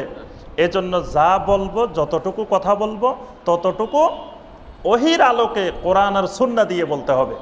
এর বাইরে গল্প, গুজব, কাহিনী, মিথ্যাচার এগুলা দিয়ে আল্লাহর বান্দারা কোনোদিন হেদায়েত পাবে না। আল্লাহ রাব্বুল আলামিন গাদ্দে বাসার সম্পর্কে, দৃষ্টি সংযত রাখা সম্পর্কে আল্লাহ এবং আল্লাহ রসুল অনেকগুলো কথা বলছেন। আল্লাহ রসুল সাল্লাল্লাহু আলাইহি ওয়াসাল্লাম একদিন আলী রাদিয়াল্লাহু তাআলা আনহুকে ডাকলেন। আলী রাসূলের কি হন? দুইটা আত্মীয়তার সম্পর্ক আছে, একটা হলো চাচাতো ভাই, আরেকটা হলো জামাই। তাহলে বোঝা যায় চাচাতো ভাইয়ের কাছে মেয়ে বিয়ে দেওয়া জায়েজ, চাচাতো ভাই মাহারাম না। মানে চাচাতো ভাইয়ের কাছে মেয়ে বিয়ে দেওয়া জায়েজ, মানে মেয়ের বাবার শুধু যারা একান্ত ভাই, নিজ ভাই, তারাই শুধু চাচা। তাহলে বাবার চাচাতো ভাই, জ্যাঠাতো ভাই, খালাতো ভাই, মামাতো ভাই যতজন আছে এদের সাথে পর্দা করা ফরজ। আমাদের সমাজে মনে করে এই আমার ভাতিজি, কিসের পর্দা? ভাতিজি মানে ওই চাচাতো ভাইয়ের মেয়ে, জ্যাঠাতো ভাইয়ের মেয়ে, খালাতো ভাইয়ের মেয়ে পর্দা করে না, বলে যে চাচা ভাতিজি। তাহলে চাচা ভাতিজি বিয়ে হওয়া জায়েজ। আল্লাহ রসুল দেখাই দিলেন যে নিজের মেয়েকে বিয়ে দিয়েছেন কার সাথে? আবার নিজ চাচাতো ভাই, দূর সম্পর্কীয় চাচাতো ভাই না, আলী রাদিয়াল্লাহু তাআলার কাছে। তাহলে নবী সাল্লাল্লাহু আলাইহি ওয়াসাল্লামের চাচাতো ভাই, আবার নবী সাল্লাল্লাহু আলাইহি ওয়াসাল্লামের জামাই। আলী রাদিয়াল্লাহু তাআলা আনহুকে ডেকে আল্লাহ রসুল বললেন, ইয়া আলী লা তাত্তাবিন নাজারাতান নাজারা ফা ইন্না লাকাল উলা ওয়া লাইসাত লাকাল আখিরাহ। আলী রাদিয়াল্লাহু তাআলা আনহুকে ডেকে বললেন, ও আলী শোনো। আলীকে বলার অর্থ হলো আলী রাদিয়াল্লাহু তাআলা আনহু এলেমের দিক থেকে অনেক বড় আলেম ছিলেন। কারণ হলো উনি ছোট বয়সে ইসলাম গ্রহণ করছেন। যতজন সাহাবী ছোট বয়সে ইসলাম গ্রহণ করছেন এরা ছিলেন বড় আলেম। বুড়াগুলা বড় আলেম হতে পারেন নাই। কারণ বুড়া মানুষ যারা আছেন এখন শুনলে, আমরা যদি আলোচনার পরে আসার পরে পরীক্ষা লই যে ভাই কি কি শুনছেন বলেন, দেখবেন যে যা শুনছেন 10%ও বলতে পারবেন না। কিন্তু যুবক যারা, কিশোর যারা, তারা দেখবেন যে 80% 90% বলতে পারে। কি ঠিক না? এই জন্য নবী সাল্লাল্লাহু আলাইহি ওয়াসাল্লামের বুড়া সাহাবী যারা, তারা বড় আলেম হতে পারেন নাই। বড় আলেম হয়েছেন কারা? কিশোর যুবক সাহাবীরা। আব্দুল্লাহ ইবনে আব্বাস রাদিয়াল্লাহু তাআলা আনহু, আব্দুল্লাহ ইবনে মাসউদ রাদিয়াল্লাহু তাআলা আনহু, তারপরে আপনার জাবের বিন আব্দুল্লাহ রাদিয়াল্লাহু তাআলা আনহু, তারপরে জুবায়ের রাদিয়াল্লাহু তাআলা আনহু, যারা শিশু কিশোর ছিলেন, এই আলী রাদিয়াল্লাহু তাআলা আনহু একেবারে কিশোর বয়সে ইসলাম গ্রহণ করছেন। এই জন্য তিনি বড় আলেম ছিলেন। এই জন্য নবী সাল্লাল্লাহু আলাইহি ওয়াসাল্লাম আলী রাদিয়াল্লাহু তাআলা আনহুকে লক্ষ্য করে অনেক কথা বলতেন। তা আলীকে ডেকে বলতেছেন, ইয়া আলী, হে আলী শোনো, দুনিয়ায় আমার সকল উম্মতদের কাছে এই কথাটা পৌঁছিয়ে দিও। কি পৌঁছায় দিবা? লা তাত্তাবিন নাজারাতান নাজারা, যেদিকে আল্লাহ পাক তাকানোর জন্য নিষেধ করেছেন সেই দিকে একবার তাকানোর পরে দ্বিতীয়বার আর তাকাইবা না। রাস্তা দিয়ে যাওয়ার সময় কি চোখ বন্ধ করে হাঁটবো না চোখ খোলা রেখে হাঁটবো? এখন আল্লাহ পাক নিষেধ করছেন তাকানো যাবে না, দৃষ্টি সংযত রাখতে হবে। এখানে কিন্তু আল্লাহ পাক চোখ বন্ধ রাখতে বলেন নাই। আল্লাহ পাক বলেন না যে তোমাদের চোখগুলাকে বন্ধ রাখো, এই কথা আল্লাহ বলেন না। আল্লাহ বলছে কি চোখ খোলা থাকবে, তবে চোখকে কন্ট্রোল করতে হবে, নিয়ন্ত্রণ করতে হবে। এই জন্য আলীকে আল্লাহ রসুল বলতেছেন, লা তাত্তাবিন নাজারাতান নাজারা, আলী তুমি রাস্তা দিয়ে যাওয়ার সময় একবার যখন তাকাইবা, একবার তোমার দৃষ্টিতে পড়তে পারে, এটা পড়াটা স্বাভাবিক। কেউ যদি বলে যে আমি একবারও দেখি নাই, তাহলে সে মিথ্যা বলছে। একবার দেখতে হবে। একবার তো আপনি রাস্তা দিয়ে কি যাচ্ছে, এটা পুরুষ যাচ্ছে না নারী যাচ্ছে না মানুষ না অন্য কিছু, এটা দেখা লাগবে না? তাহলে আল্লাহ রসুল বলতেছেন একবার যখন তাকাবা, লা তাত্তাবিন নাজারাতান নাজারা, আলী তুমি দ্বিতীয়বার আর ওইদিকে তাকাইবা না। ফা ইন্না লাকাল উলা ওয়া লাইসাত লাকাল আখিরা, আলী শুনে রাখো প্রথমবার যেই দৃষ্টিটা যাবে সেই দৃষ্টিটা হলো তোমার নিজের, আর পরবর্তীবার যেই দৃষ্টিগুলো যাবে সেই দৃষ্টিগুলো তোমার না, সেই দৃষ্টিগুলো হবে শয়তানের। প্রথমবার যেই দৃষ্টি সেই দৃষ্টি তোমার, কিন্তু এর পরবর্তীতে যে দৃষ্টি দিবা, বারবার তাকাইবা, যে একবার তাকাইছো আবার যদি মনে করো আরেকবার দেখি, আরেকবার দেখি, আরেকবার দেখি, এই বারবার যদি তাকাও তাহলে দ্বিতীয়বারের দৃষ্টিগুলা তোমার না, দ্বিতীয়বারের দৃষ্টিগুলা শয়তানের। এবং এই শয়তানের তীর, আল্লাহ রাসূল বলেন যে এটা হলো শয়তানের তীর এবং এটা বিষাক্ত তীর। নবী সাল্লাল্লাহু আলাইহি ওয়াসাল্লাম বলেন, ইন্নান নাজরা সাহামুন মিন আসহামিশ শায়তান। নবী সাল্লাল্লাহু আলাইহি ওয়াসাল্লাম বলেন এই দৃষ্টিগুলা হলো শয়তানের এক একটা বিষাক্ত তীর। যে ব্যক্তি এই দৃষ্টি থেকে নিজেকে সংযত করতে পারবে, ইউজিদু হালাওয়াতাল ঈমান ফি কলবিহি। আল্লাহ রাসূল সাল্লাল্লাহু আলাইহি ওয়াসাল্লাম বলেন ঈমানের যেই মজা, ঈমানের যেই স্বাদ, ঈমানের যে টেস্ট, ঈমান কিন্তু অনেক মজাদার জিনিস, অনেক মজার জিনিস, কিন্তু এই মজা সবাই পায় না, মজা সবাই পায় না। ঈমানের যে মজা, এই মজা না পাওয়ার কারণে সকালবেলা ঘুম থেকে উঠতে পারে না। যারা ঈমানের মজা পায় না তারা ফজরের সময় ঘুম থেকে উঠতে পারে না। যারা ঈমানের স্বাদ, ঈমানের মজা পেয়ে গেছে তাদের কাছে ফজরের সময় সবচেয়ে মজা লাগে। ফজরের নামাজটা যদি পড়তে পারে জামাতের সাথে, তাকবীরে উলার সাথে, দেখবেন যে তার পুরাটা দিন খুব মজার সাথে যায়, কারণ ওই লোক ঈমানের মজা পাইছে, ঈমানের স্বাদ পাইছে। আল্লাহ রাসূল একটা হাদিসে বলেন যাকাত আমল ঈমান, যাকাত আমল ঈমান। ওই লোক ঈমানের মজা পাইছে, ওই লোক ঈমানের মজা পাইছে, ওই লোক ঈমানের স্বাদ পাইছে। ঈমানের স্বাদ খুব মজাদার জিনিস। আল্লাহ রাসূল সাল্লাল্লাহু আলাইহি ওয়াসাল্লাম বলেন যে ব্যক্তি তার দৃষ্টিকে সংযত রাখতে পারবে, যে ব্যক্তি তার দৃষ্টিকে কন্ট্রোল করবে, ইউজিদু হালাওয়াতাল ঈমান ফি কলবিহি, ওই মানুষটা তার অন্তরের ভিতরে ঈমানের মজা পাবে, ঈমানের স্বাদ পাবে। সুবহানাল্লাহ। তাহলে ঈমানের মজা পাওয়ার জন্য গুরুত্বপূর্ণ একটা জিনিস হলো দৃষ্টিকে সংযত রাখা, দৃষ্টিকে যে সেদিকে না দেওয়া, দৃষ্টি যে সেদিকে না তাকানো। এই দৃষ্টি সংযত করতে পারলে এই লোক ঈমানের মজা পাবে, ঈমানের স্বাদ পাবে। ঈমানের স্বাদ পেতে পেতে যদি আপনি সেই সাহাবায়ে কেরামের মতো ঈমানের মজা পেয়ে যেতে পারেন। একবার সাহাবায়ে কেরাম এসে নবী সাল্লাল্লাহু আলাইহি ওয়াসাল্লামের কাছে বলতেছিলেন, ইয়া রাসূলুল্লাহ সাল্লাল্লাহু আলাইহি ওয়াসাল্লাম, আমরা যখন আপনার সামনে থাকি, যখন আপনার সামনে দ্বীনের কথাবার্তা শুনি, ওহীর কথাবার্তা শুনি, আমাদের ঈমান খুব মজবুত থাকে, ঈমান খুব উপরে থাকে। কিন্তু যখন আপনার এখান থেকে বাড়িতে যাই, বাজারে যাই, সংসারে যাই, চাকরিতে যাই, ব্যবসা বাণিজ্যে যাই, তখন আমাদের ঈমান কমে যায়, ঈমান দুর্বল হয়ে যায়। মনে হয় আমরা মুনাফেক হয়ে গেছি, আমাদের ভিতরে মুনাফেকি ঢুকছে। আল্লাহর রাসূল সাল্লাল্লাহু আলাইহি ওয়াসাল্লাম বলেন, সাহাবীরা শোনো, এটা মুনাফেকির কোনো লক্ষণ না। আমার সামনে তোমাদের ঈমান যেরকম থাকে এরকম ঈমান যদি বাহিরেও তোমাদের থাকতো, লাসাফাহাতকুমুল মালাইকাতু ফিত তারিক, তাহলে রাস্তার মধ্যে আল্লাহর ফেরেশতারা তোমাদেরকে ডেকে ডেকে বলতো, ও আল্লাহর বান্দারা এদিকে আসো, তোমার সাথে একটু মুসাফা করি। সুবহানাল্লাহ। আমার সামনে যে ঈমান থাকে এই ঈমান যদি বাহিরেও থাকতো তাহলে তো তোমাদের সাথে রাস্তায় ফেরেশতারা মুসাফা করতো, কিন্তু তোমাদের ঈমান ওইরকম থাকে না বলে রাস্তায় ফেরেশতাদের সাথে তোমাদের দেখা সাক্ষাৎ হয় না। রাস্তায় কি ফেরেশতা থাকে না? অসংখ্য ফেরেশতা থাকেন, কিন্তু আমাদের সাথে কথাও হয় না, দেখা সাক্ষাৎ হয় না। কারণ হলো আমাদের ঈমান দুর্বল, ঈমান একেবারে নিবু নিবু অবস্থা, আসে আর যায়, আসে আর যায়, এরকম অবস্থার মধ্যে আছে। এই জন্য যে ঈমান আমাদেরকে ফজরের সময় তুলতে পারে না, সেই ঈমান জান্নাতেও নিতে পারবে না। ওই ঈমান তো এত দুর্বল যে মাত্র কয়েক গজ দূরে আনতে পারে না। আপনি যেই গাড়িতে করে এখান থেকে আপনি আজমপুর যাইতে পারেন না, সেই গাড়িতে করে কেমন করে আপনি চট্টগ্রাম যাবেন?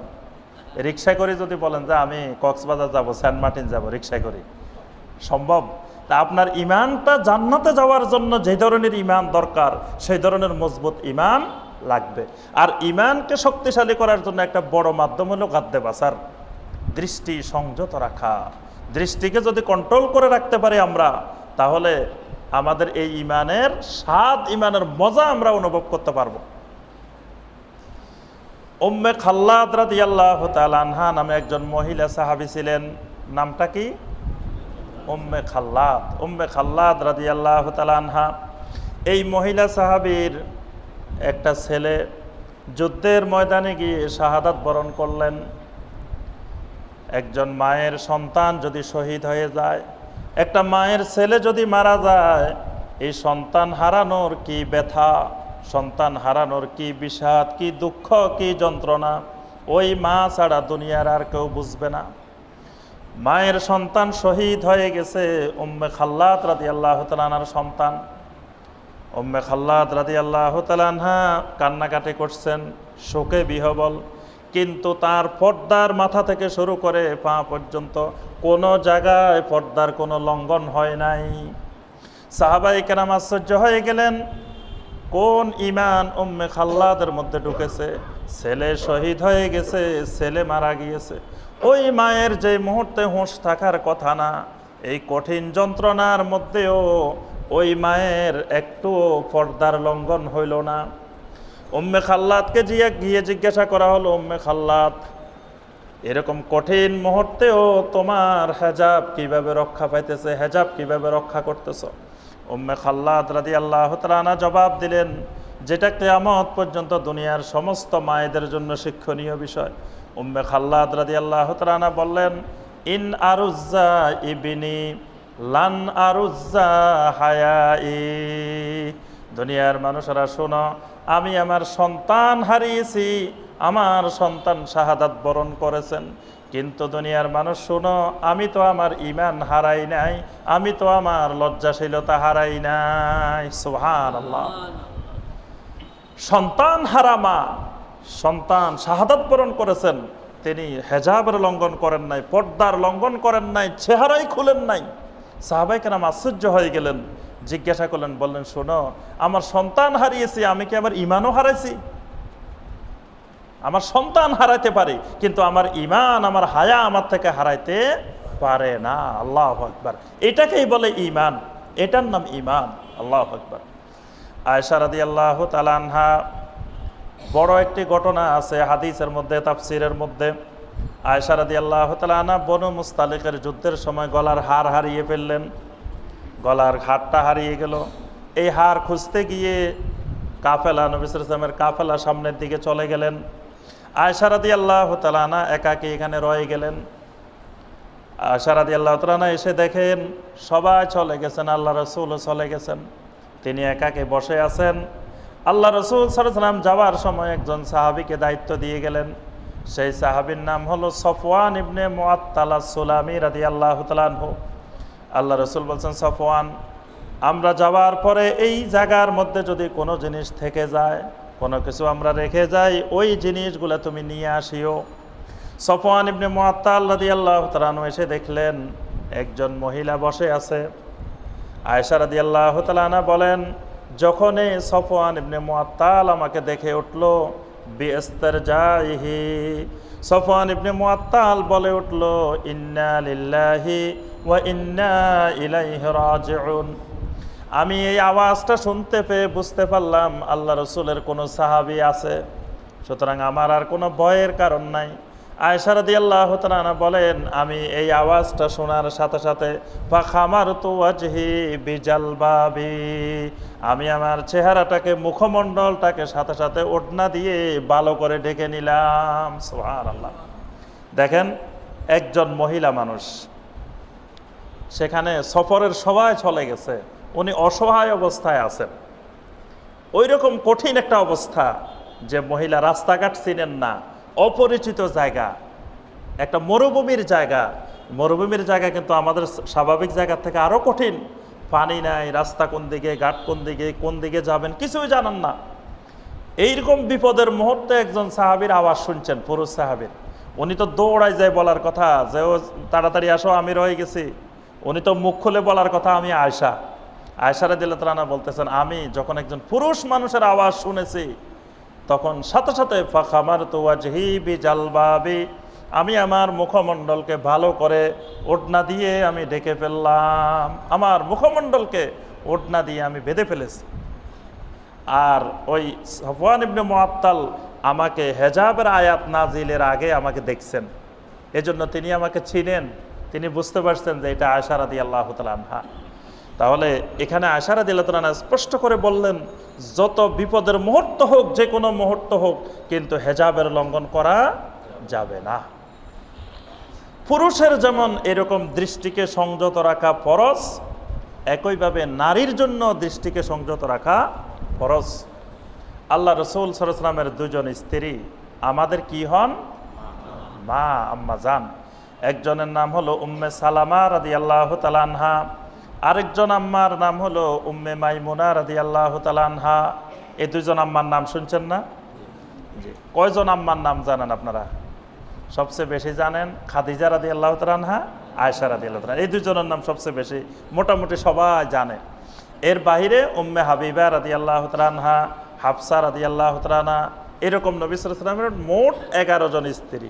নবী সাল্লাল্লাহু আলাইহি ওয়াসাল্লামের মদিনা যাওয়ার পরে এট এ টাইম 9 জন স্ত্রী ছিলেন, 2 জন আগে ইন্তেকাল করেছেন।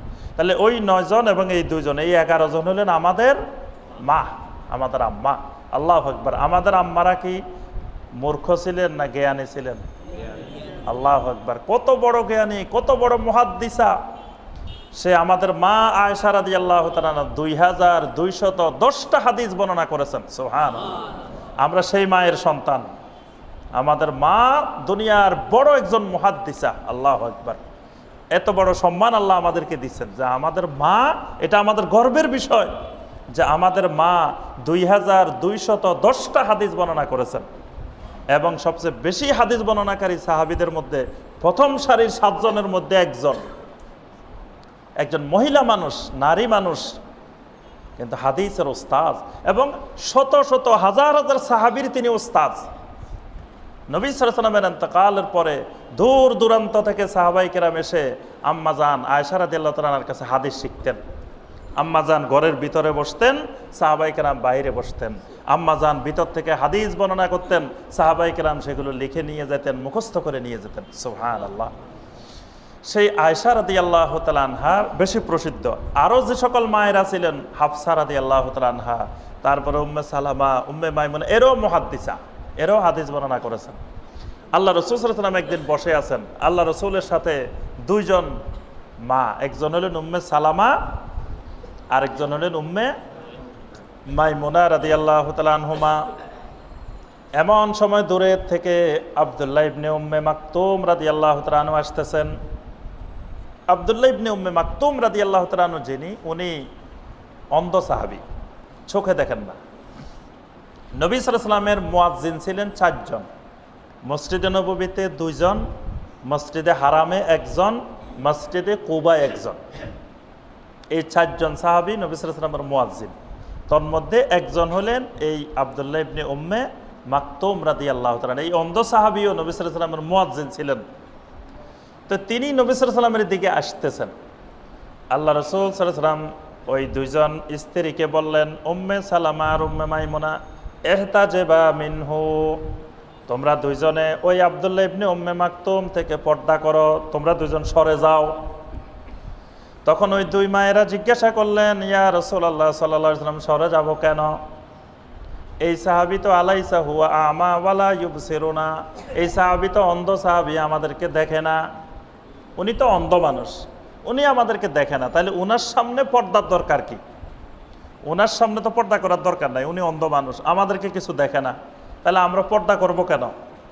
আল্লাহ রাসূল সাল্লাল্লাহু আলাইহি ওয়াসাল্লাম বললেন, শোনো, ওই সাহাবী অন্ধ, ওই সাহাবী তোমাদেরকে দেখে না, কিন্তু তোমরাও কি অন্ধ? তোমরা কি ওই সাহাবীকে দেখো না? আল্লাহু আকবার। মানে পুরুষের জন্য যেমন দৃষ্টি সংযত রাখা ফরজ, একইভাবে নারীর জন্য দৃষ্টি সংযত রাখা ফরজ। সুতরাং ওই সাহাবী না দেখলে কি হবে? ওই সাহাবী অন্ধ হইতে পারে, কিন্তু তোমরা তো দেখতেছো ওই সাহাবীকে, সুতরাং তোমাদের জন্য পর্দা করা ফরজ। তাহলে বোঝা যায় যে পুরুষ যেমন নারীর দিকে তাকিয়ে থাকা যাবে না, ঠিক নারীকেও একইভাবে পুরুষের দিকে তাকিয়ে থাকা যাবে না। আবার পুরুষ পুরুষের সতর, নারী নারীর সতরের দিকে তাকানো যাবে না। আল্লাহ রাসূল স্পষ্ট ভাষায় নিষেধ করেছেন, লা ইয়ানজুরুর রাজুলু ইলা আওরাতির রাজুল ওয়ালা তানজুরুল মারআতু ইলা আওরাতিল মারআ। কোনো পুরুষ যেন অন্য পুরুষের সতরের দিকে দৃষ্টি না দেয়, কোনো নারী যেন অন্য নারীর সতরের দিকে দৃষ্টি না দেয়, এটাও হারাম। মানে পুরুষ যেমন নারীর দিকে তাকানো, নারী যেমন পুরুষের দিকে তাকানো, এক্ষেত্রে হারাম। ঠিক পুরুষ পুরুষের সতরের দিকে, নারী নারীর সতরের দিকে এটা তাকানো হারাম। আচ্ছা, পুরুষের সতর কতটুকু? পুরুষের সতর হলো নাভি থেকে শুরু করে হাঁটুর নিচ পর্যন্ত। নাভি কি সতরের ভিতরে না বাইরে? নাভি সতরের ভিতরে। অনেকে দেখা যায় নাভি বাহির করে রাখে, নাভির নিচে লুঙ্গি পরে, নাভি বাইরে থাকে, মানে নাভিকে সতরের অংশ মনে করে না। এই নাভি দেখা গেলে এটা হারাম, এটা সতরের অংশ। ঠিক আবার হাঁটুগুলো সতরের অংশ, হাঁটুর নিচ পর্যন্ত আপনার সতর। তাহলে হাঁটু দেখা গেলে, রান দেখা গেলে এগুলোও হারাম এবং কবিরা গুনাহ। অনেকে প্রস্রাবখানায় প্রস্রাব করতে বসলে এদিকে খুলে থাকে, দেখা যায়, এগুলো দেখা যাওয়াটাও হারাম, সতরের লঙ্ঘন। আর মায়েদের, নারীদের সতর কতটুকু? নারীদের সতর হলো শরীরের 3টা অংশ বাদ দিয়ে বাকি যতটুকু আছে পুরাটাই সতর। 3টা অংশ কোনটা কোনটা? মুখমণ্ডল। মুখমণ্ডল সতরের অন্তর্ভুক্ত না, কিন্তু হেজাবের অন্তর্ভুক্ত। এটা খেয়াল রাখবেন, সতর এক জিনিস, হেজাব আর এক জিনিস।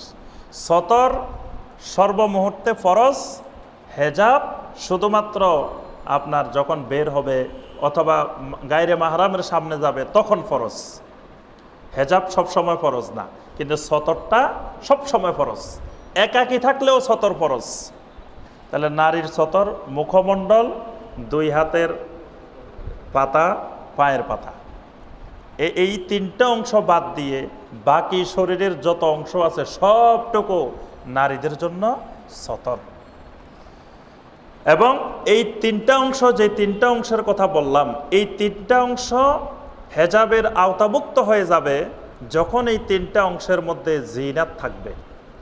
প্রথম অংশে জিনাত বলতে নারীদের মুখমণ্ডল, এটা জিনাতের অংশ।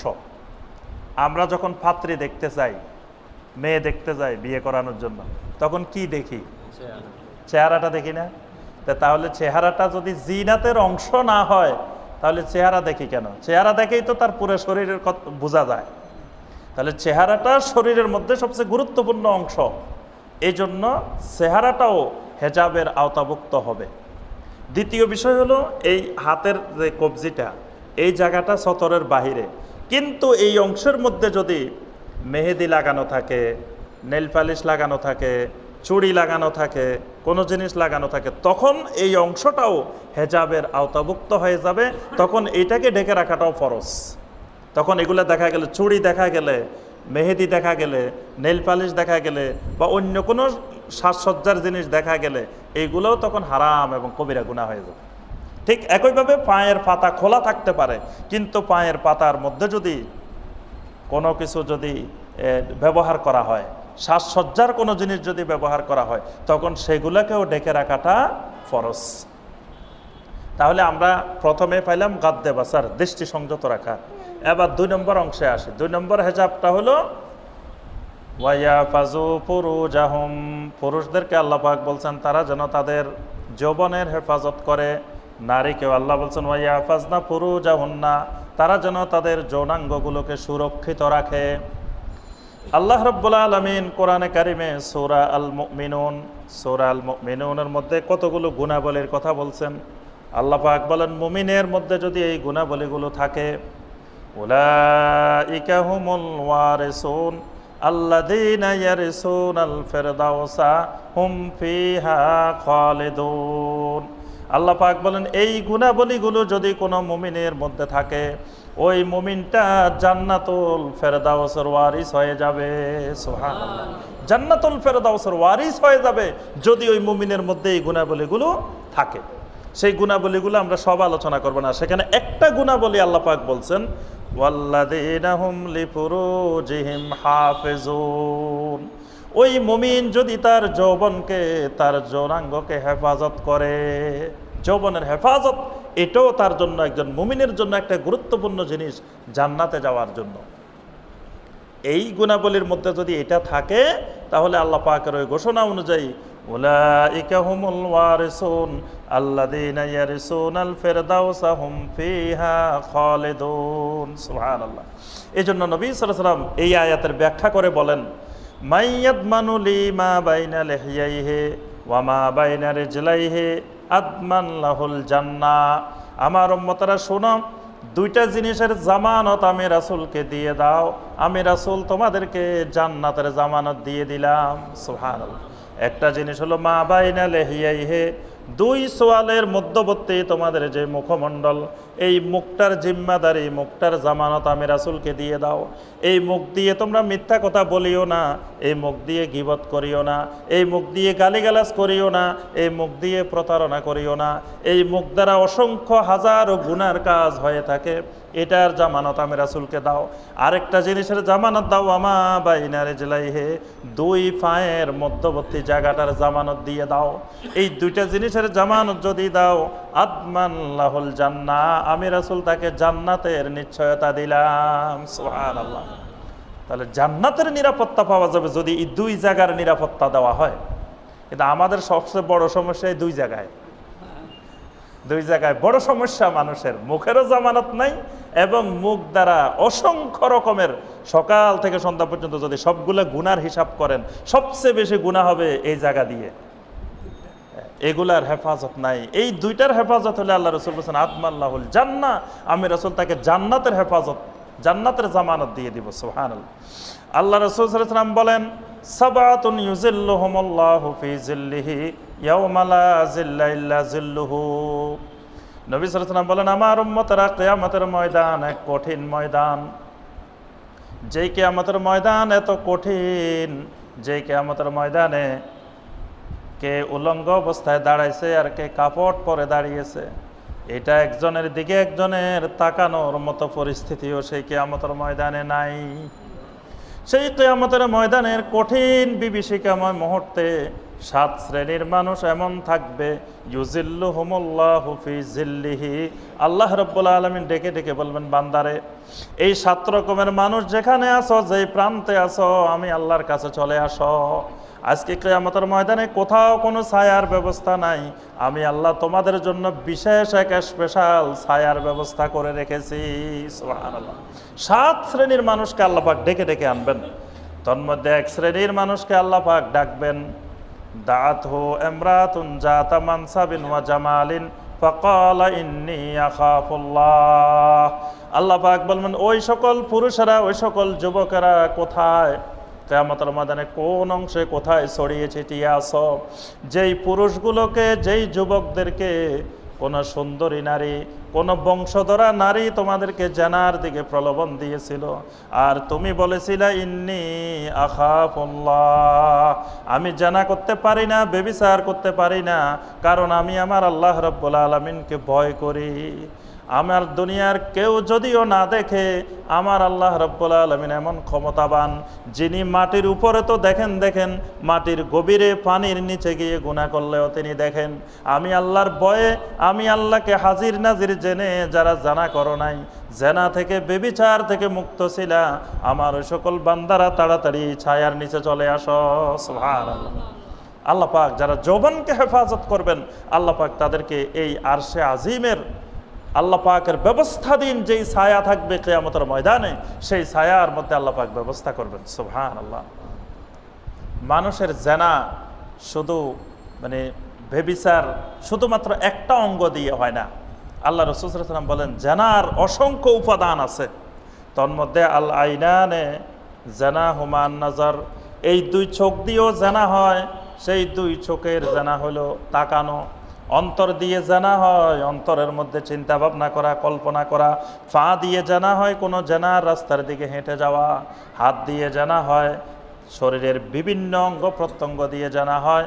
যতগুলো অঙ্গ প্রত্যঙ্গ জানার মধ্যে অংশগ্রহণ করে, কিয়ামতের ময়দানে এই সব অঙ্গ প্রত্যঙ্গ আল্লাহর কাছে সাক্ষ্য দিয়ে দিবে।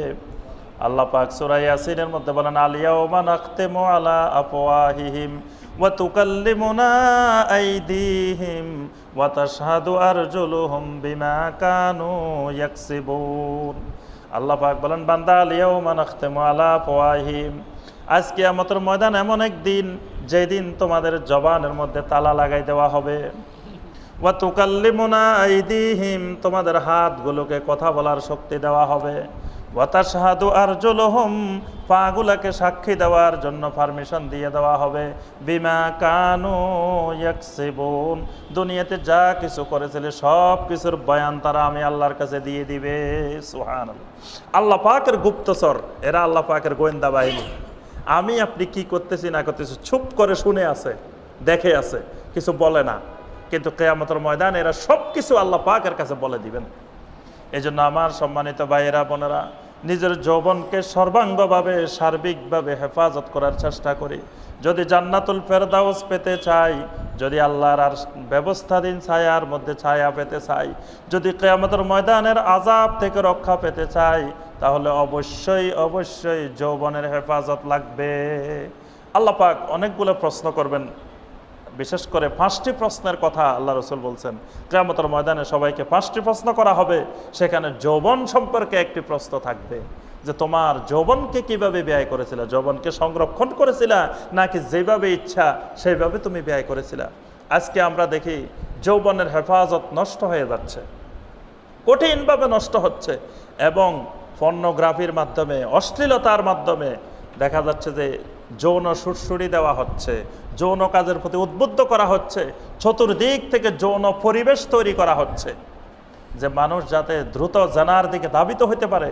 আজকে একেবারে 3 বছরের 4 বছরের শিশু কন্যা থেকে শুরু করে একেবারে বৃদ্ধ মহিলা পর্যন্ত সর্বস্তরের মহিলারা ধর্ষণের শিকার হচ্ছে। কারণ কি? ও যে অশ্লীলতার ছড়াছড়ি, এগুলো দেখে কি করবে না কি করবে, এগুলো থিওরিক্যাল দেখে প্র্যাকটিক্যাল করতে চায়, বাস্তবায়ন করতে চায়। এই বাস্তবায়ন করতে গিয়েই শয়তানের ধোঁকায় এই আজকে নারীরা নিরাপদ নাই, একবার শিশু মেয়েরা পর্যন্ত, শিশু কন্যা পর্যন্ত নিরাপদ নাই। আমরা এই পত্রপত্রিকায় দেখলে গা শিহরে উঠে যে চাচা ছোট শিশু কন্যাকে কিভাবে ধর্ষণ করে, তারপরে আত্মীয় স্বজন ধর্ষণ করে, রাস্তাঘাটে ধর্ষণ করে। এগুলোর কারণ অশ্লীলতার প্রচার প্রসার, অশ্লীলতার বৃদ্ধি পাওয়া। আল্লাহ পাক আমাদেরকে যৌবনকে সবাইকে আল্লাহ হেফাজত করা তৌফিক দান করুন। 3 নম্বরে যেই হেজাব, এই 2টা গেল পুরুষের জন্য, নারীর জন্য, দোনোজনের জন্য, 2 গ্রুপের জন্যই 2টা। বিশেষ করে স্পেশাল মা বোনদের জন্য আল্লাহ পাক আরো 2টা হেজাবের ব্যবস্থা করছেন। 3 নম্বরটা কি? ওয়ালা ইউবদিনা যিনাতাহুন্না ইল্লা মা যাহারা মিনহা। আল্লাহ পাক বলেন, নারী জাতি তোমাদেরকে আমি আল্লাহ জিনাত বানিয়ে দুনিয়ার জন্য আমি সুশোভিত করে বানিয়েছি। আল্লাহ পাক সূরা আল ইমরানের মধ্যে বলছেন, যুয়্যিনা লিন-নাসি হুব্বুশ শাহওয়াতি মিনান নিসাই ওয়াল বানিন ওয়াল কানাতিরিল মুকান্তারাতি মিনাজ যাহাবি ওয়াল ফিদ্দা ওয়াল খাইলিল মুসাওয়ামাতি ওয়াল আনআমি ওয়াল হারস যালিকা মাতাউল হায়াতিদ দুনিয়া ওয়াল্লাহু ইনদাহু হুসনুল মাআব। আল্লাহ পাক বলেন, আমি দুনিয়াকে মানুষের জন্য সুশোভিত করেছি, জিনাত বানিয়ে দিয়েছি। 1 নম্বরে যেই জিনিস দিয়ে জিনাত বানিয়েছি সেটি হলো মিনান নিসা, নারীদেরকে দিয়ে আমি দুনিয়ার সুশোভিত করেছি, দুনিয়ার জিনাত বানাইছি। এজন্য দুনিয়াতে যদি সব পুরুষ বানাইতেন আল্লাহ, আল্লাহর এই পৃথিবী চলতো। আবার সব যদি নারী বানাইতেন, পুরুষ না বানাইতেন, তাহলে চলতো। আল্লাহর এই জমিনকে আল্লাহ পাক সুষ্ঠুভাবে পরিচালনা করার জন্য, সুন্দরভাবে চলার জন্য আল্লাহ পাক একটা জিনিসকে মাঝখান দিয়ে ছিঁড়ে 2 ভাগ করে, একটাকে পুরুষ একটাকে নারী হিসাবে আল্লাহর জমিনে আল্লাহ পাঠিয়েছেন। সুবহানাল্লাহ। তাহলে এই জিনাত, এই সৌন্দর্য আল্লাহ নারীদের মধ্যে অটোমেটিক দিয়েছেন। আর এখানে আল্লাহ পাক বলে দিয়েছেন সূরা আন-নূরের 31 নম্বর আয়াতে, ওয়ালা ইউবদিনা যিনাতাহুন্না। ও মুমিন নারী, খবরদার খবরদার, আমি আল্লাহ বলে দিচ্ছি, তোমাদের জিনাত, তোমাদের সৌন্দর্য বাহিরে প্রকাশ করিও না। জিনাত প্রকাশ করবা স্বামীর কাছে, জিনাত প্রকাশ করবা তোমার শরীয়ত অনুমোদিতভাবে। বাইরে বের হওয়ার সময় কোনো ধরনের জিনাত বাইরে প্রদর্শন করা যাবে না। কিন্তু আমাদের মা বোনদেরকে দেখি যত রকমের জিনাত, যত রকমের সাজসজ্জা, যত রকমের সৌন্দর্য সব বাহিরে বের হওয়ার সময়, বাসায় যখন থাকে তখন সাজসজ্জার জরুরিয়ত মনে করে না। ঘরের মধ্যে সাজসজ্জা করে স্বামীকে দেখানো এটা ইবাদত, আর বাহিরে গিয়ে সাজসজ্জা করে দেখানো এটা জেনা, বেবিচার। কিন্তু দেখা যায় আমাদের মা বোনেরা বাহিরে বের হওয়ার সময় একবারে সাজসজ্জা, সাজগোজ করে, প্রসাধনী ব্যবহার করে বের হন, কিন্তু ঘরে যখন থাকেন স্বামীর কাছে যখন থাকেন তখন সাজসজ্জার কোনো প্রয়োজনীয়তা অনুভব করেন না। আল্লাহ রাসূল সাল্লাল্লাহু আলাইহি ওয়াসাল্লাম বলেন, ইজা ইস্তাতারাতিল মারআ, যখন কোনো নারী সুগন্ধি লাগায়, সুগন্ধি লাগিয়ে ঘর থেকে বের হয়, রাস্তা দিয়ে যায় আর পুরুষেরা ওই সুগন্ধির ঘ্রাণ পায়, যতজন পুরুষ ওই সুগন্ধির ঘ্রাণ পাবে ওই মহিলা কিয়ামতের ময়দানে অতজন পুরুষের সাথে জানাকারিনী হিসাবে আল্লাহর দরবারে হাজির হবে। আমাদের মা বোনেরা ঘরের মধ্যে সুগন্ধি লাগিয়ে স্বামীকে দেখায় না, স্বামীকে শোনায় না, ঘর থেকে বের হওয়ার সময় বিভিন্ন রকমের সুগন্ধি লাগায় বের হয়। নারীদের জন্য সুগন্ধি লাগিয়ে বের হওয়া হারাম। কোনো ধরনের জিনাত, কোনো ধরনের সৌন্দর্য নারীরা বাহিরে প্রদর্শন করা হারাম। শরীরের জিনাত, কোনো ধরনের অন্য আলাদা কোনো জিনাত।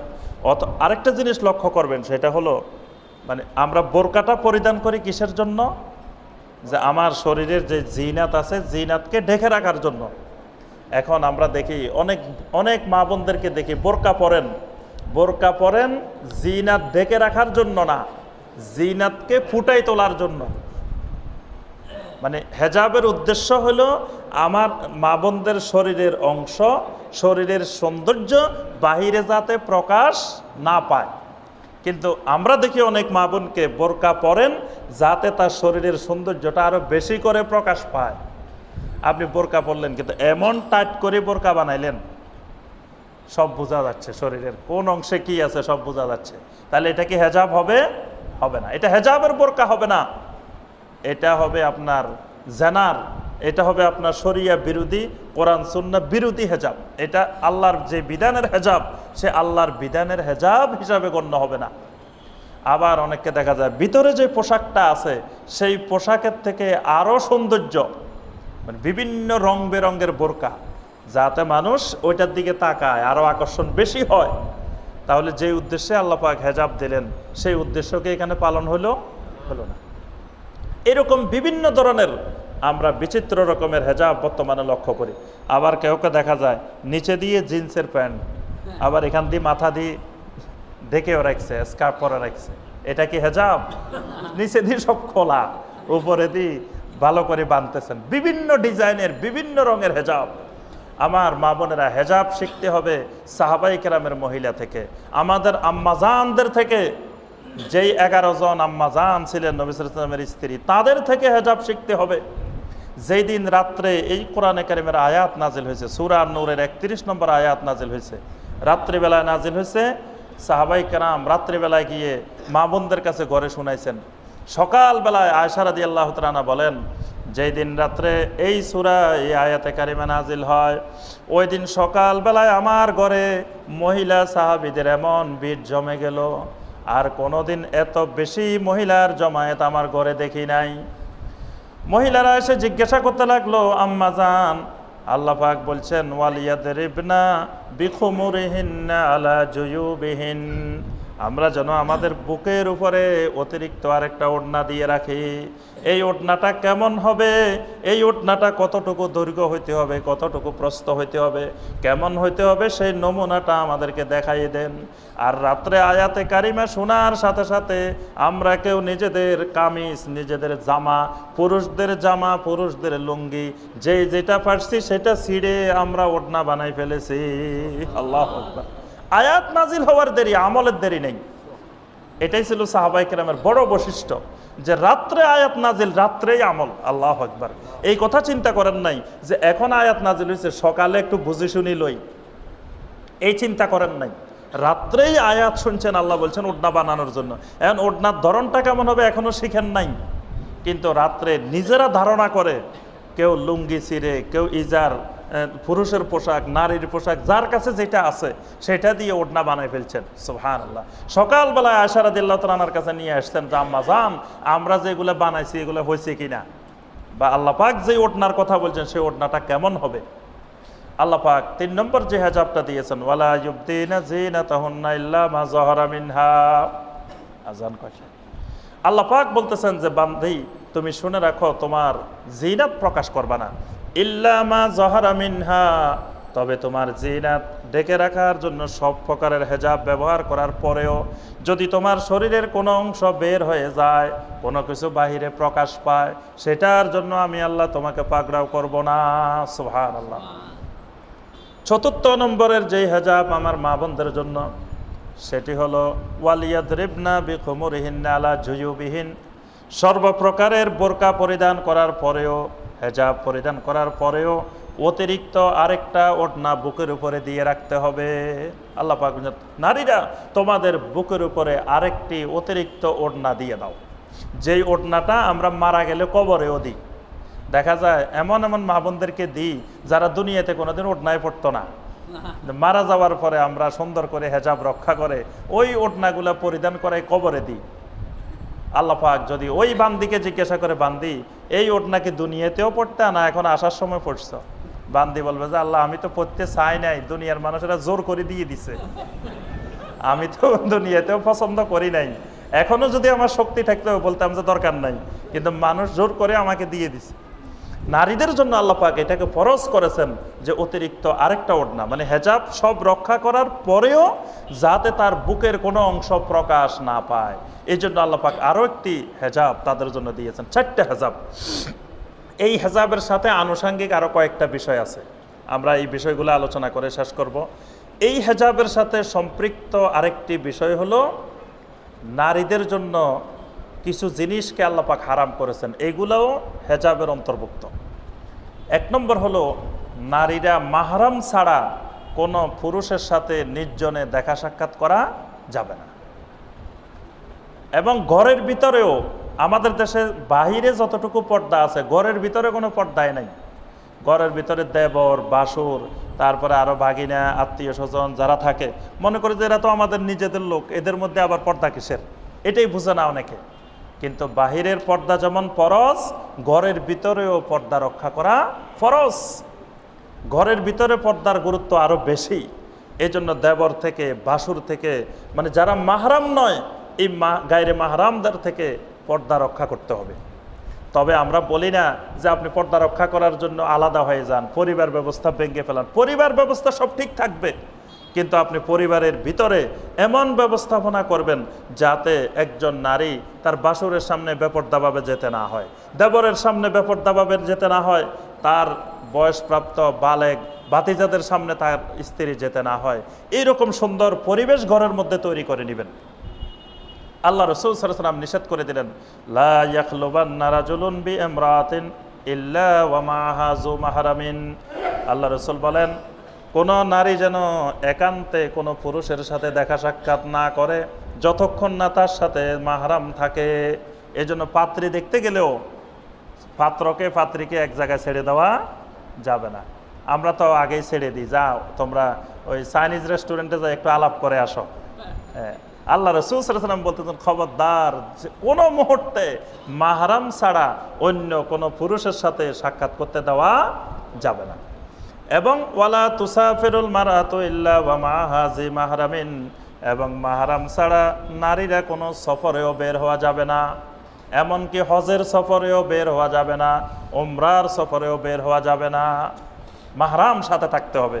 তখনই এই কথা বলার পরেই এক সাহাবী বলে উঠছিলেন, ইয়া রাসূলুল্লাহ সাল্লাল্লাহু আলাইহি ওয়াসাল্লাম, ইন্না ইমরাতি খারাজাত হাজ্জাতান, আমার স্ত্রী নিয়ত করছেন এই বছর হজের উদ্দেশ্যে বের হবেন।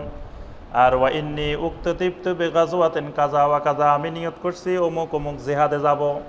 আল্লাহ রাসূল সাল্লাল্লাহু আলাইহি ওয়াসাল্লাম বলেন, এনতালিক ফাহুজ্জা মা ইমরাতিক, তোমার জিহাদে যাওয়া বন্ধ করে তোমার স্ত্রীর সাথে হজে চলে যাও। সুবহানাল্লাহ। তোমার স্ত্রী একাকী হজে যেতে পারবে না। তাহলে যেখানে হজে যাওয়া নিষেধ, সেখানে কি মার্কেটে যাওয়া যায়? স্বামী ছাড়া, মাহরাম ছাড়া মার্কেটে ঘোরা, বাজারে যাওয়া, বিভিন্ন জায়গায় বেড়াইতে যাওয়া, এগুলো ইসলাম অনুমোদন করে? হারাম, ইসলামে হারাম।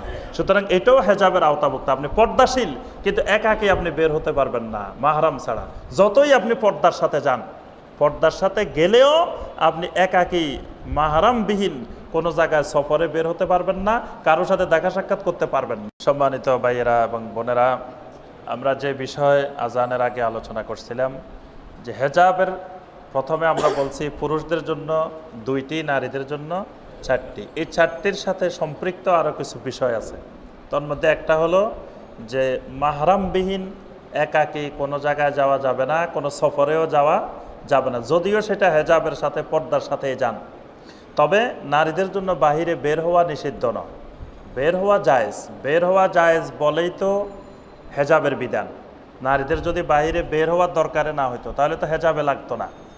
নারীরা বাহিরে বের হবেন হেজাবের সাথে এবং মাহরামের সাথে, মাহরাম নিয়ে যেতে হবে, শুধু হেজাব নিয়ে একাকে বের হওয়াও যাবে না।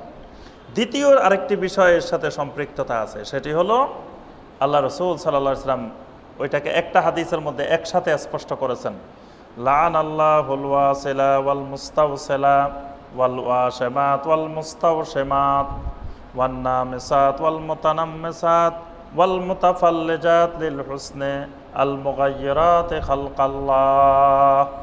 আল্লাহ রাসূল সাল্লাল্লাহু আলাইহি ওয়াসাল্লাম একসাথে নারীর কতগুলো বিষয় উল্লেখ করেছেন।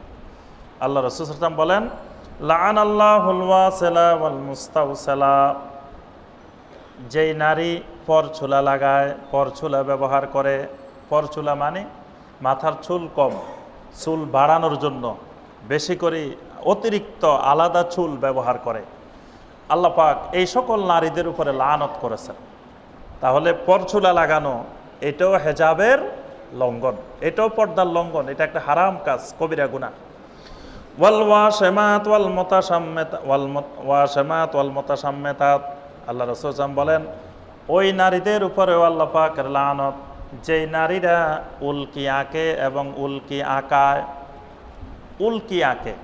উল্কি আঁকে মানে ওই যে আমরা এই ফাল্গুন আসলে পহেলা ফাল্গুন বসন্ত উৎসব, তারপরে পহেলা বৈশাখ, তারপরে পহেলা অগ্রহায়ণ, এরকম বিশেষ বিশেষ দিন আসলে আমরা দেখি যে প্রকাশ্যে দিবালোকে মানুষের সামনে, ঢাকা বিশ্ববিদ্যালয়ে বিভিন্ন জায়গায় আমরা দেখি যে ছেলেরা মেয়েদের মুখে উল্কি আঁকতেছে, মেয়েরা ছেলেদের মুখে উল্কি আঁকতেছে, বসন্ত উৎসব, হেমন্ত উৎসব, তা বিভিন্ন রকমের উৎসব উদযাপন করতেছে। আল্লাহ রাসূল সাল্লাল্লাহু আলাইহি ওয়াসাল্লাম বলেন এই উল্কি যারা আঁকে, নিজেরা ধারণ করে এবং যে তাকে এঁকে দেয়, উভয়ের উপরে আল্লাহ পাকের লানত। তাহলে এই উল্কি, তারপরে উল্কির বাহিরে আরও কিছু জিনিস আছে, অনেকে শরীরের মধ্যে একেবারে খোদাই করে লিখে রাখে, অনেকগুলো উল্কি আছে আবার খোদাই করা, এই যত রকমেরই আছে সবগুলোই ওয়াশিমাত, এইগুলাকে আল্লাহ রাসূল সাল্লাল্লাহু আলাইহি ওয়াসাল্লাম হারাম করেছেন, এগুলা হারাম, এগুলা পর্দার লঙ্ঘন। আরেকটি হলো ওয়াল মুতানাম্মিসাত, ওয়ান নামিসাত ওয়াল মুতানাম্মিসাত হলো এই ব্রুর চুলগুলো উপড়িয়ে ফেলা, যেটাকে ব্রু প্লাগ বলা হয়। বর্তমানে আমাদের মা বোনেরা এই কাজটা বেশি করে এবং বিউটি পার্লারগুলোতে সবচেয়ে বেশি কাজ হয় এই কাজ, ব্রুর চুলগুলোকে তুলে সরু করে সুন্দর করে ডিজাইন করে অল্প একটু করে রাখা হয়। এটাকে আল্লাহ রাসূল সাল্লাল্লাহু আলাইহি ওয়াসাল্লাম স্পষ্ট বলছেন, ওয়ান নামিসাত ওয়াল মুতানাম্মিসাত, যে সকল নারীরা এই ব্রুর চুল, চোখের চুল, এরকম চুলগুলা তুলে ফেলায়, এদের উপরে আল্লাহ পাকের লানত। অনেক পর্দাশীল মা বোনও আছেন যারা এই ব্রুর চুল তুলে ফেলায়, ব্রু প্লাগ করে, মনে করে যে এটা তো পর্দার লঙ্ঘন না, আমি তো মুখ ঢেকেই রাখতেছি, কিন্তু এইটাও হেজাবের লঙ্ঘন, এটাও কবিরা গুনাহ, এটাও হারাম।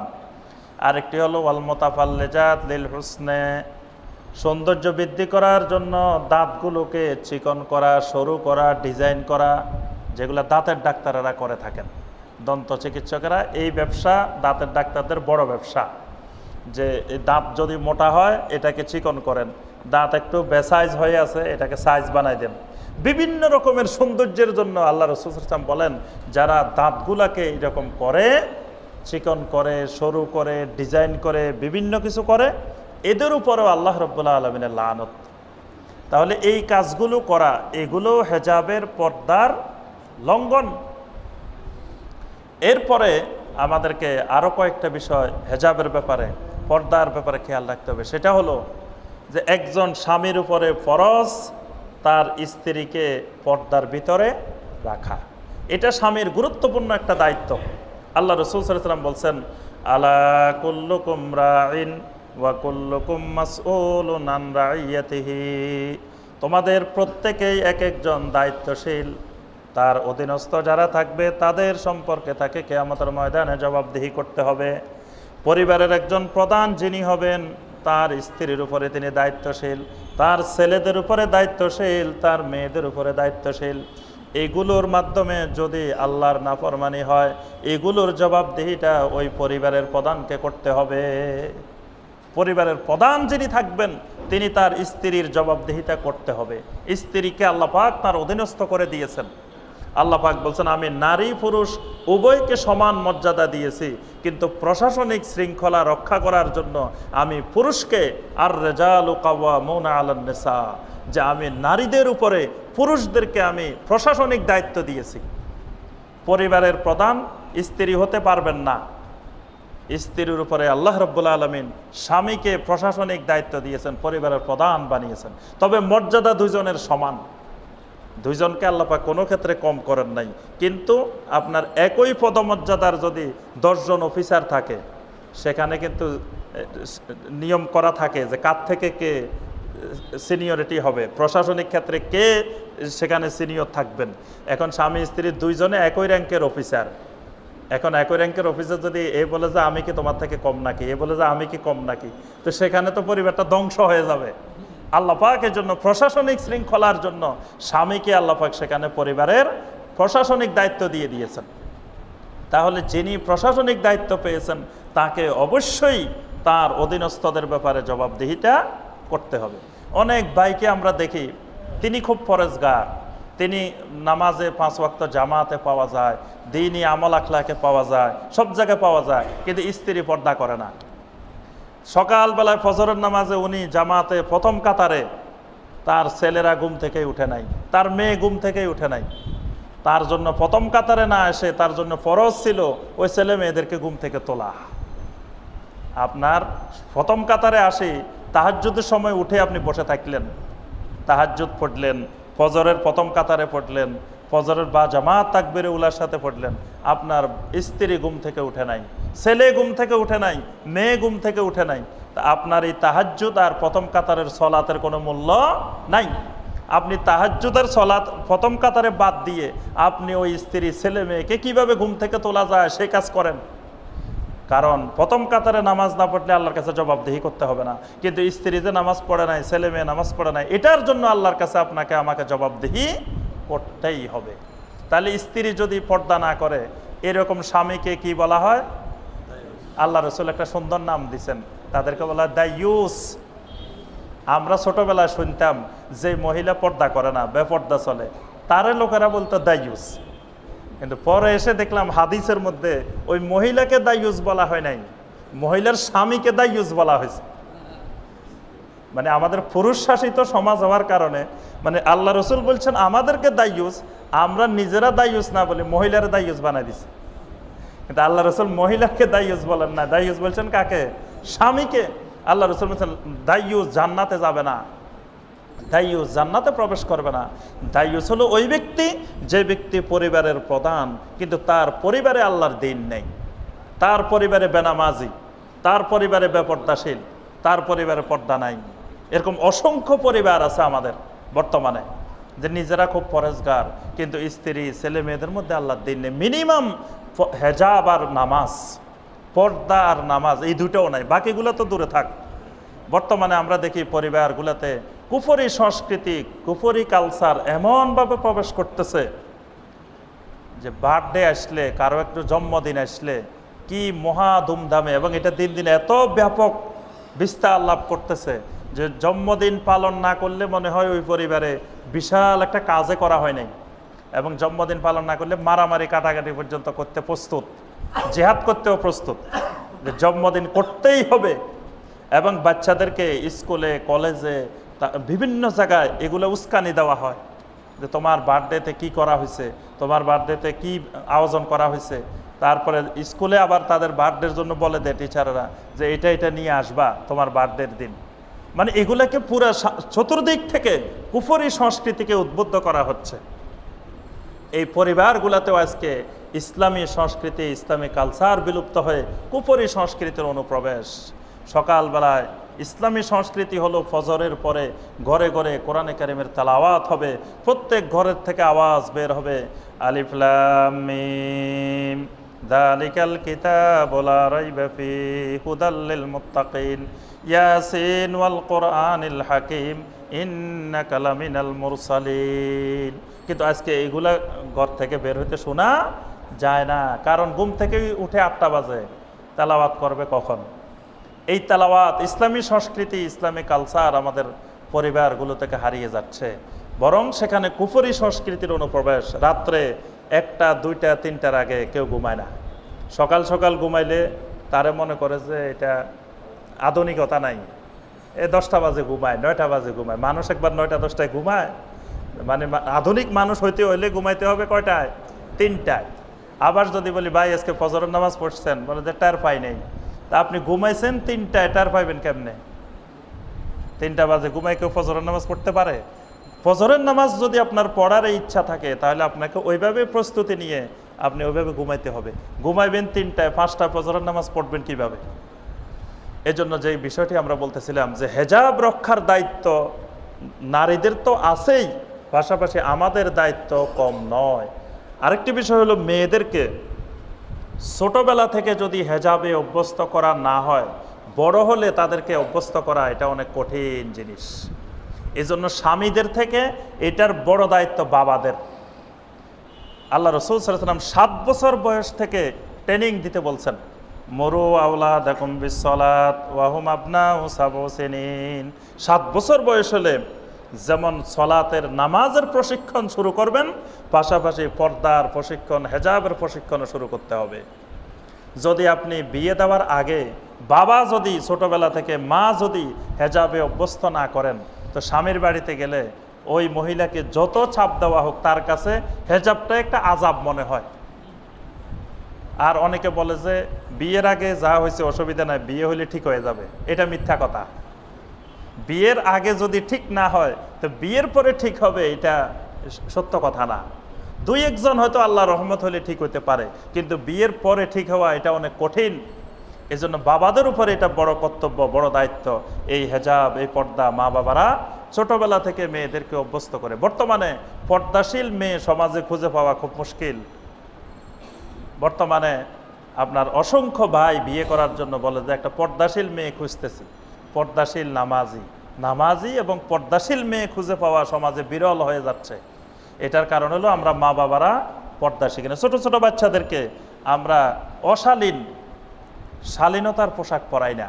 ছোট বাচ্চা হলে কি হবে? সেও তো একদিন মেয়ে মানুষ, তাকে আমরা ছোটবেলা থেকেই শালীন পোশাক পরিধান করাইতে হবে। দেখা যাচ্ছে যে মেয়েকে শালীন পোশাক পরাচ্ছি না, অমুসলিমদের পোশাক, তারপরে খ্রিস্টান কালচারে, হিন্দু কালচারের পোশাক, আর বিশেষ করে স্টার প্লাস, স্টার জলসা দেখে দেখে আমাদের মা বোনেরা তারা পোশাক পছন্দ করার সময়ও সেগুলো পছন্দ করে, ডিজাইন পছন্দ করার সময় সেগুলোই পছন্দ করে।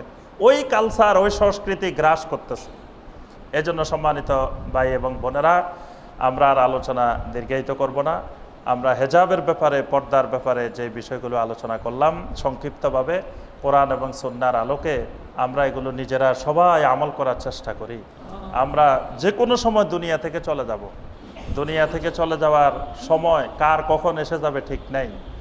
এজন্য যারা এতদিন পর্যন্ত হেজাবের বিধান পালন করি নাই, তারা তাওবা করে খালেসভাবে আমরা পর্দার বিধান, হেজাবের বিধিবিধান আমরা পালন করি। আমরা যারা পরিবারের প্রধান, আমাদের পরিবারগুলোকে, আমাদের ছেলে মেয়েদেরকে হেজাবে অভ্যস্ত করি। এবং নারীদের হেজাবের জন্য পুরুষদের সহযোগিতা দরকার। পুরুষেরা যদি সহযোগিতা না করে তো নারীরা ইচ্ছা করলেও হেজাব পালন করতে পারে না। কি ভাই, আমরা সবাই হেজাব পালন করতে রাজি আছি? আল্লাহ পাক আমাদের সবাইকে কবুল ও মঞ্জুর করুন। আল্লাহ পাক আমাদের সবাইকে এই হারিয়ে যাওয়া ইসলামের বিধান, যেটা দিন দিন হারিয়ে যাচ্ছে। আজকে দেখবেন দাদি নানিরা পর্দা করে, নাতিনেরা পর্দা করে না। দেখবেন যে একসাথে দাদি যাইতেছেন, নাতিন যাইতেছে। দাদি দেখবেন যে পর্দা করতে করতে করতে করতে বোরকাতও দিছে, তারপরে ছাতাও দিছে, অথচ দাদির কিন্তু এত পর্দা দরকার নাই। আর নাতিন মাশাআল্লাহ বিভিন্ন সংস্কৃতিতে বিশ্বাসী হয়ে একেবারে যতদূর খোলা যায় ততদূর খুলে দাদির সাথে যাচ্ছে। অথচ নাতিনের পর্দার দরকার, নাতিনের হেজাবের দরকার, সেটার দিকে আমরা লক্ষ্য করতে। তাহলে বোঝা যায় কি, ওই জেনারেশন আস্তে আস্তে ওই হেজাব থেকে বিচ্যুত হয়ে যাচ্ছে। দাদির জেনারেশন ওই হেজাবে অভ্যস্ত ছিল, মায়ের জেনারেশন হেজাবে অভ্যস্ত ছিল, কিন্তু এই জেনারেশন যেটা আসতেছে সেটা হেজাব থেকে, পর্দা থেকে বিচ্যুত হয়ে যাচ্ছে, সঠিক রাস্তার উপরে নাই, সঠিক রাস্তা থেকে লাইনচ্যুত হয়ে যাচ্ছে। এই জন্য আমাদের কর্তব্য দায়িত্ব আমাদের এই সন্তান সন্ততিদেরকে, নেক্সট জেনারেশনকে হেজাবের ক্ষেত্রে, পর্দার ক্ষেত্রে অভ্যস্ত করা। আল্লাহ পাক আমাদের সবাইকে তৌফিক দান করুন। আমিন ইয়া রাব্বাল আলামিন। সুবহানাকা আল্লাহুম্মা বিহামদিকা আশহাদু আল্লা ইলাহা ইল্লা আনতা আস্তাগফিরুকা ওয়া আতুবু ইলাইক।